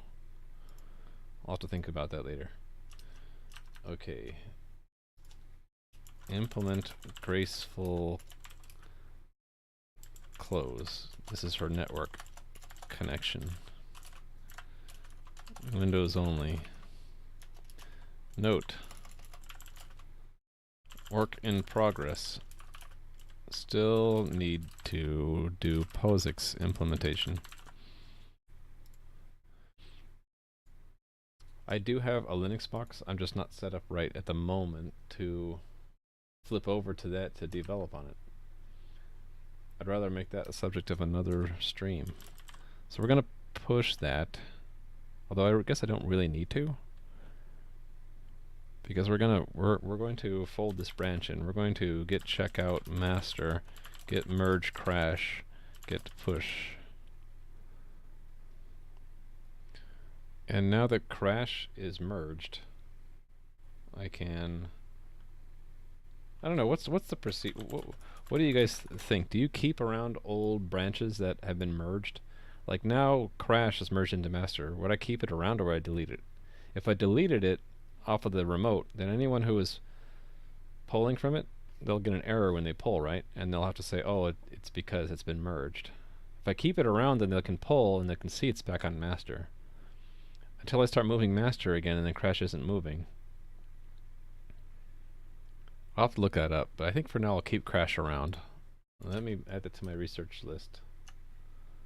Research. Once a get branch is merged, topic is done. Do you keep the branch around? If so, how long? And what do you do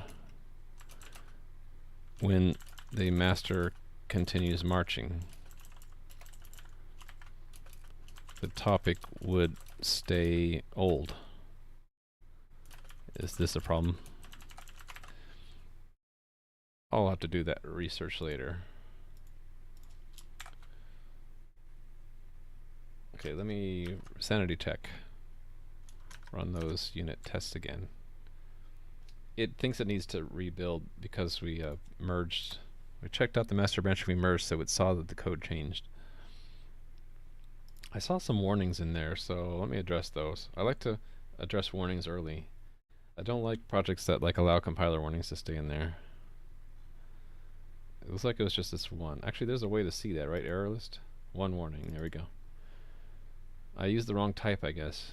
Receive for Windows wants an integer for length, and I was using a size T. Okay. Is that it?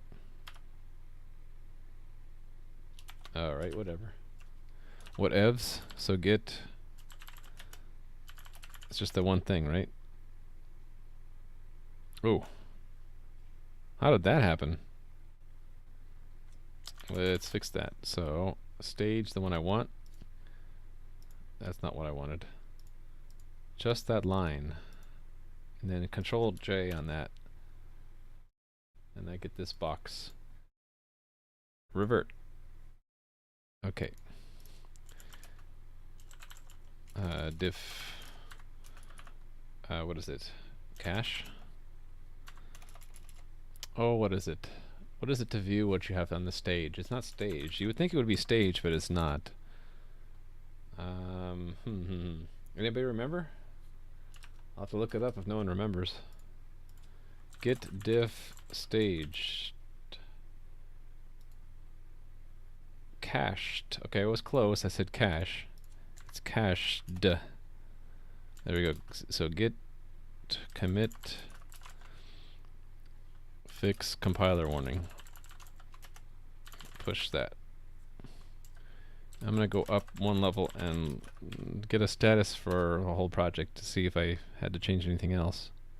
Okay, what did I change on the root? There's a testing.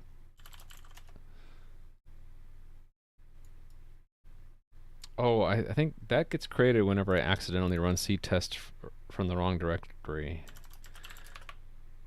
So I just do df to get it cleaned. Git clean -df clears that.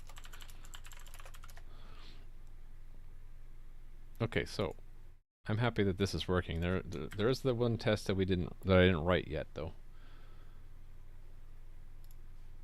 Oh, you didn't see that? Talking to Rally Monkey on the side. I need to remember to keep my windows on the right side of the screen. Okay, close.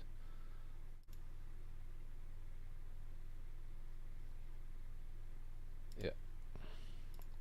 Close abruptly. So it's the same kind of thing, only we're going to close in the middle of this, right? So it's the same setup, only it's not a graceful close at all. Initiate an abrupt close on the client. Verify the connection is broken before all the data is received. So we'll still try to receive it all. But I think what I'll do is we'll say if that, then we break, and then we will assert not or less than. How does this work? Is it value 1 less than value 2? So it would be total bytes received data.size,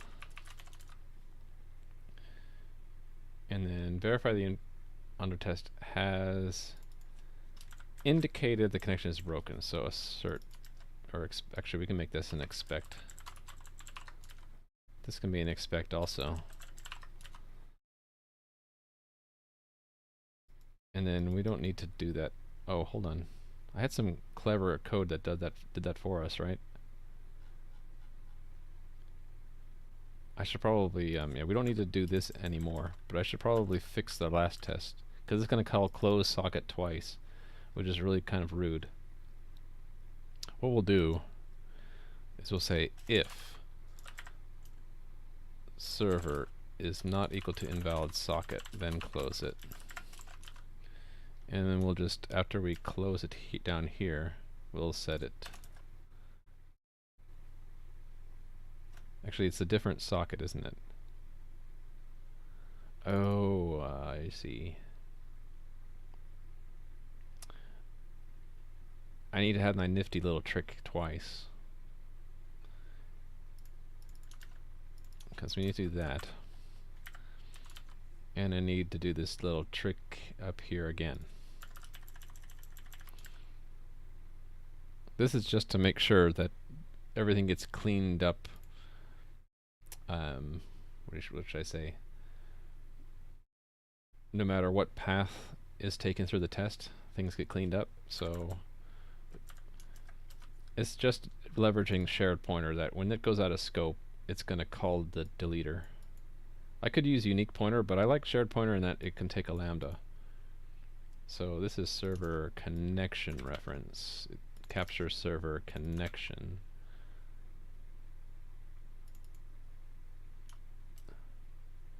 Actually, this needs to capture it by a reference, doesn't it? And so does this one. You have to be careful here because what we capture needs to actually still exist. The destructor of this will be called... Destructors are usually called in reverse order of how you construct them. So when we destroy server reference, server should still be in scope, so to speak. So that's okay. And yes, do that. I just want to do this again down here.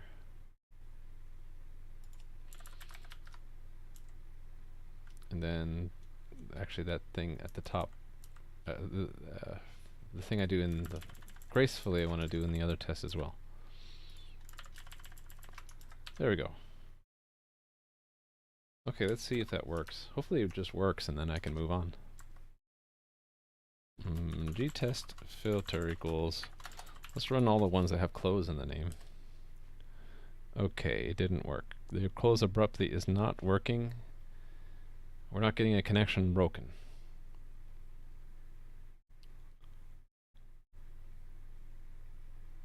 We're expecting it to be broken and it's not broken.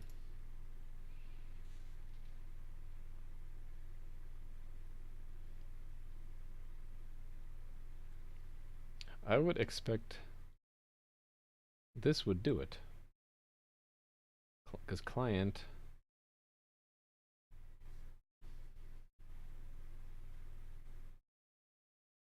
this one sets connection broken to true. And as soon as we close it, it should break it. Let's see why not. This close immediately should have done it. Oh, it doesn't. Did it used to and I forgot to fix that? Let me look at this in time. So get K.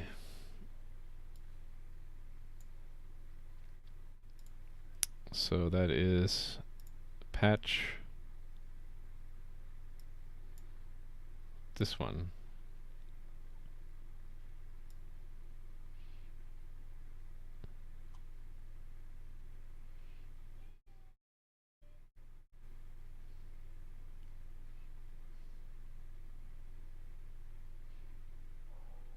It didn't call the broken delegate. I guess it expected the processor thread to do that. Maybe it does and we're just racing it, so maybe I just need to change that test. Instead of expecting true of the flag, we'll do await disconnection, I think. Maybe we're just racing it. Let's see. No, we're not racing it. We're not getting it. Okay, let's see what's wrong.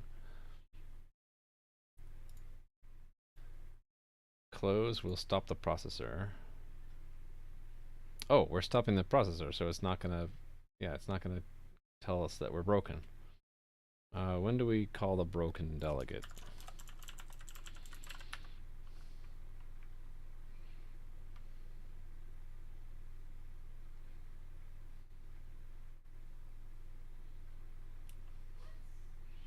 Hold on.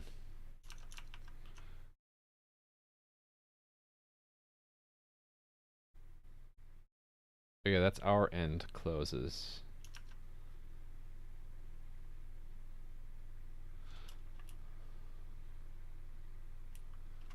Let me find all the places where we call a broken delegate. So we call it, so we're basically calling it when we detect a close from the remote end.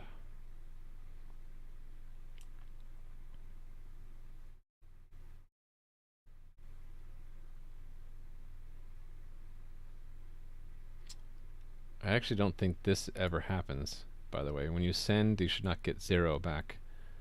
Let me look that up. There's a link here to send, right? Somewhere. Maybe not. Okay. Maybe WinSock reference, I guess. Functions. Send.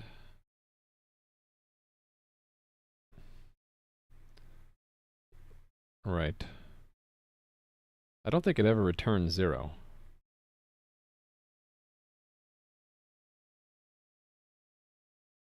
Because it's non-blocking.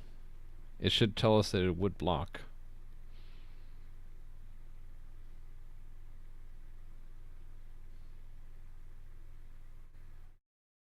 Yeah, the number of bytes written can be between 1 and the requested length.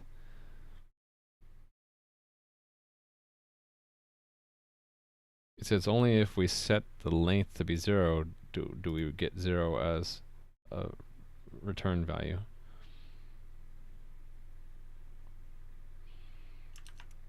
So this code might actually never be reached. But do I want to keep a note of that? Consider removing, maybe. Network connection. Consider removing handling of send returning 0. Research to determine if this should ever happen. And let me make a research note for that.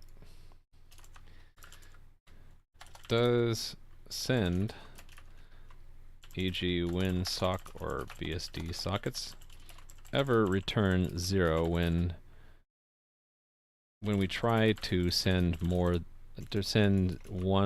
or more bytes and the socket is non-blocking?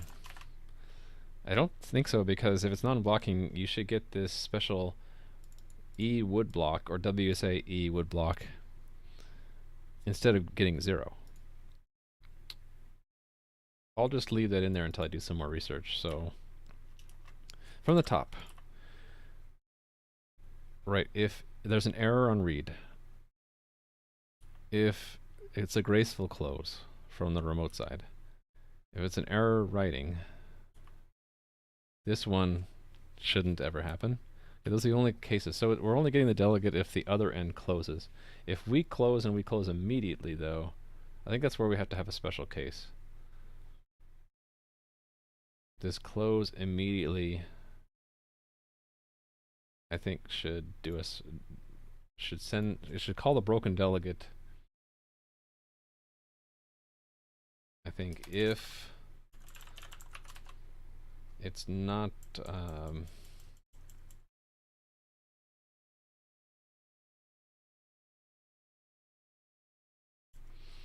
one of these flags, right? Closing? What were those flags again? Peer closed, okay. Actually, I guess that's what we want, if not peer closed.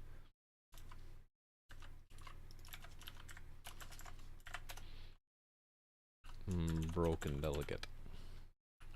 We're always calling it even if it's null? How does that work? Is it safe to do that? Where is that set then? In this code? Okay, I guess null is not legal to set, so we always have a delegate. Alright, so we can just always call it then.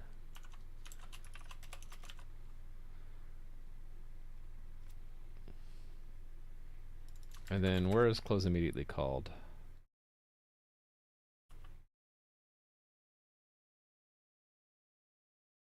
What if we call close twice?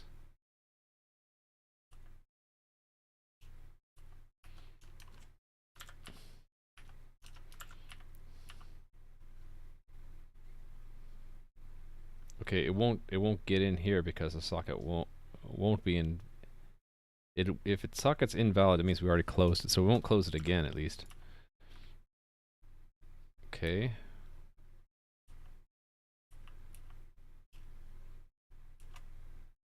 Yeah, I just want to make sure that we don't call this more than once. That should be working. Cool. So run our auto test to make sure nothing broke, and we can say that we're handling the closing abruptly correctly. Oh, wait a minute. Wait a minute. That means it's crashing in the established connection. So run that in the debugger. No filter. Run. Ooh. Bad function call. I need to catch that by going to my exception settings and catching all C++ exceptions and then debug again. Okay, I think I just broke this, right? Broken delegate's empty. Okay, that's the problem. It's in the destructor. Oh, okay, it was never started. I guess I should check that. How do I check that?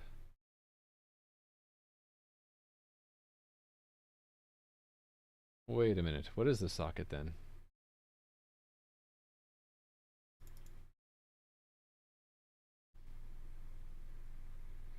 How did this happen? Did I just forget to call process? Okay, yeah, that's the problem. So this is actually illegal. I should not allow this. You should not be allowed to call connect if you haven't started the processor. Yeah. The idea is that you configure the network connection. I think you bind it first, right? Or is connect bind it? Yeah, there is no bind.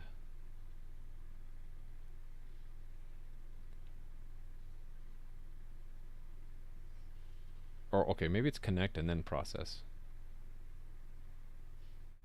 Okay, yeah, I'm wrong. Connect, we want to allow. It's, yeah, when we're closing and you haven't started the processing of it. I guess it's, yeah, so that is legal. You might connect and then just throw away the socket and not ever call the processor. So when we close, we're not running the processor at all.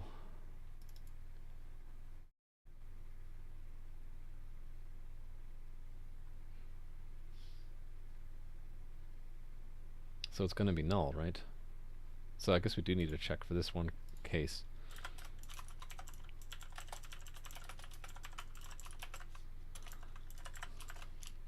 Some people don't put the not equal to null pointer. I do because it's just to me it looks nicer. But you don't have to do that. You could just say if broken delegate.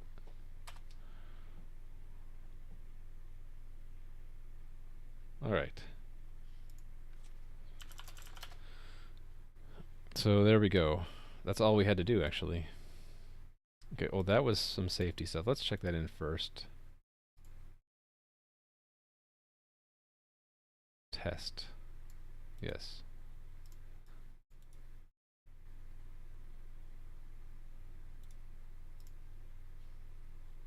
And this whole test was filled in. So first, it was just add some cleanup. Add cleanup code to, what was this, network connection tests. Add cleanup code to a test handling a socket. And then this was handling abrupt closes. So it was working except for we never got that call. So network connection handle abrupt closes. Abrupt local end closes. Handle abruptly closing locally.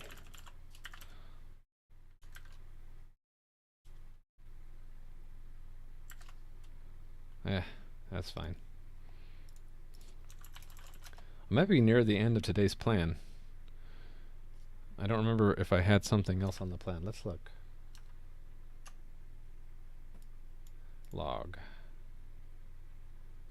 Okay, so we're at the end of the plan. So I implemented a data queue to fix the horrible inefficiency and thus avoid the system crash that happens on my computer when we put data into the queue to be sent on a network connection. And then we handled breaking connections cleanly and uncleanly. So we put in code to delay the actual close until we send all the data, and that notify peer is that shutdown call, so we added that. So yeah, got through my plan, and actually it's almost 3 hours, so it's maybe a good stopping point for today. So let's recap. So if you didn't see at the beginning of the stream, I added in the OneNote notebook, which there's a link to it below. In the overview, there's this high-level diagram now, which I'm going to be pointing to if anyone asks me just to describe what I'm doing. Since it's broken up into all these different components, it, I think, helps to show the low-level ones, the high-level ones, and then where this is maybe the obvious part, that the web server is sort of the complete integration of all that. So I have this diagram here now, and I also talked about the crashes I ran into yesterday and some theories behind it. I just still haven't gotten to the bottom of it, but decided for today to avoid the problem by fixing the underlying horrible inefficiency I had. I had a deque of bytes, and I was inserting 10 million bytes into that deque one at a time. And for some reason on my computer it completely crashes the computer. Not just the debugger or the program, but I get a blue screen, a bug check. So don't know why, but we fixed that by implementing a new class that we called deque, and we made unit tests for it. And the deque has these different use cases. You could enqueue either a copy of some data, or by moving data into it, we can deque partial buffer, exactly one buffer at a time, or spanning buffers. We can peek into them and we can drop them. And the way it's implemented internally, we will look at that. deque.cpp. It's a pretty useful class that I could probably reuse in other places, but we have internally a deque of element, and an element is a buffer which is just a vector of bytes, and along with that vector of bytes is a counter of how many have been consumed. So the idea is that you can enqueue buffers one at a time, and we put them in a deque. But when you ask for data, you don't have to ask for the same boundaries, the same amounts of data that are in each buffer that's in the queue. You could ask for less than one element or multiple elements, and this class takes care of that through this rather convoluted logic here.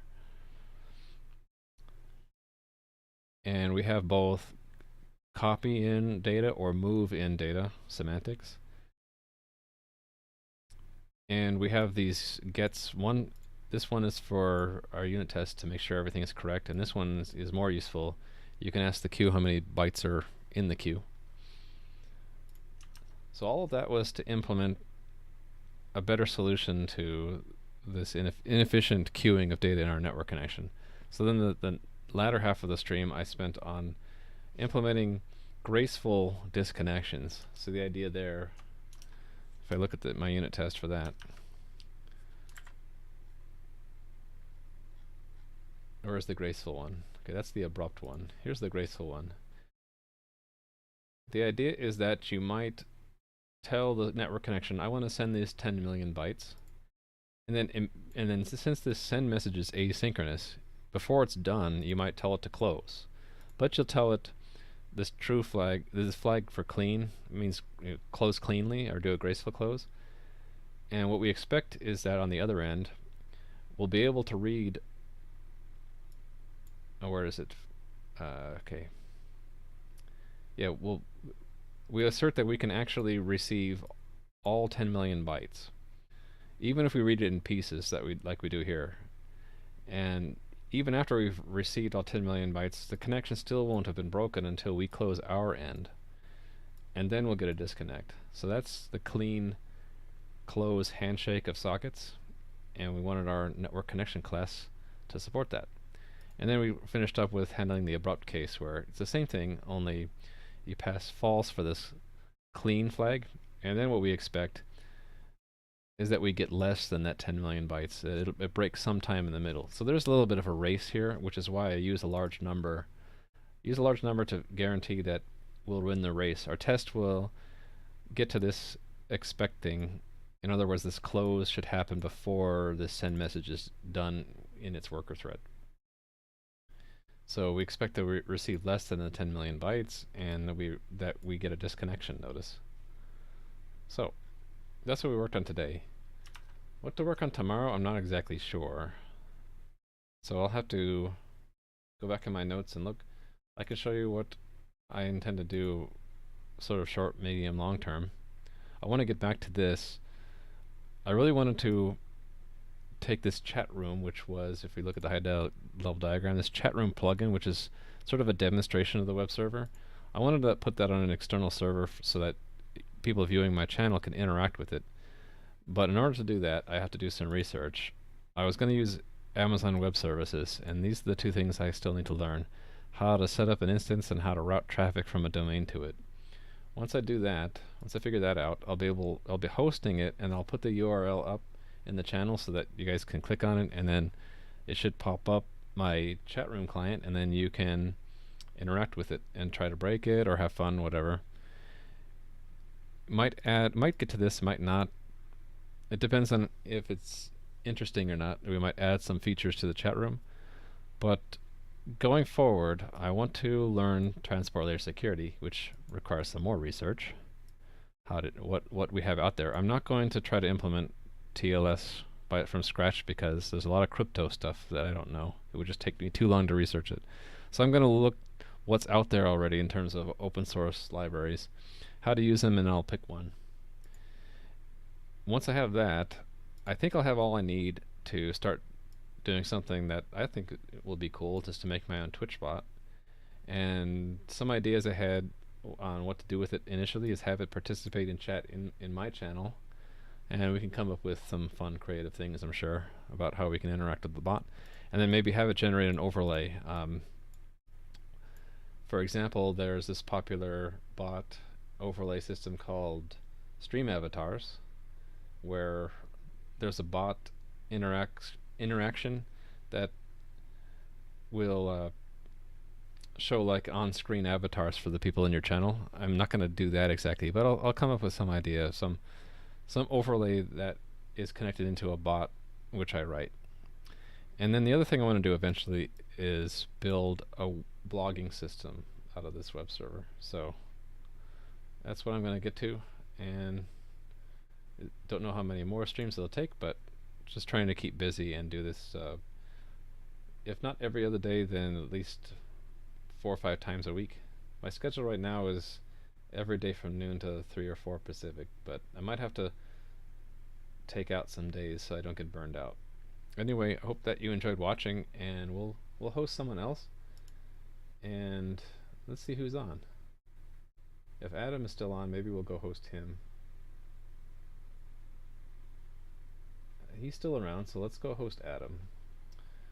Very popular streamer working on a game based on a JavaScript framework called React. So we'll go host him and say hi again. Thanks for watching, and we'll go transfer over to Adam right now.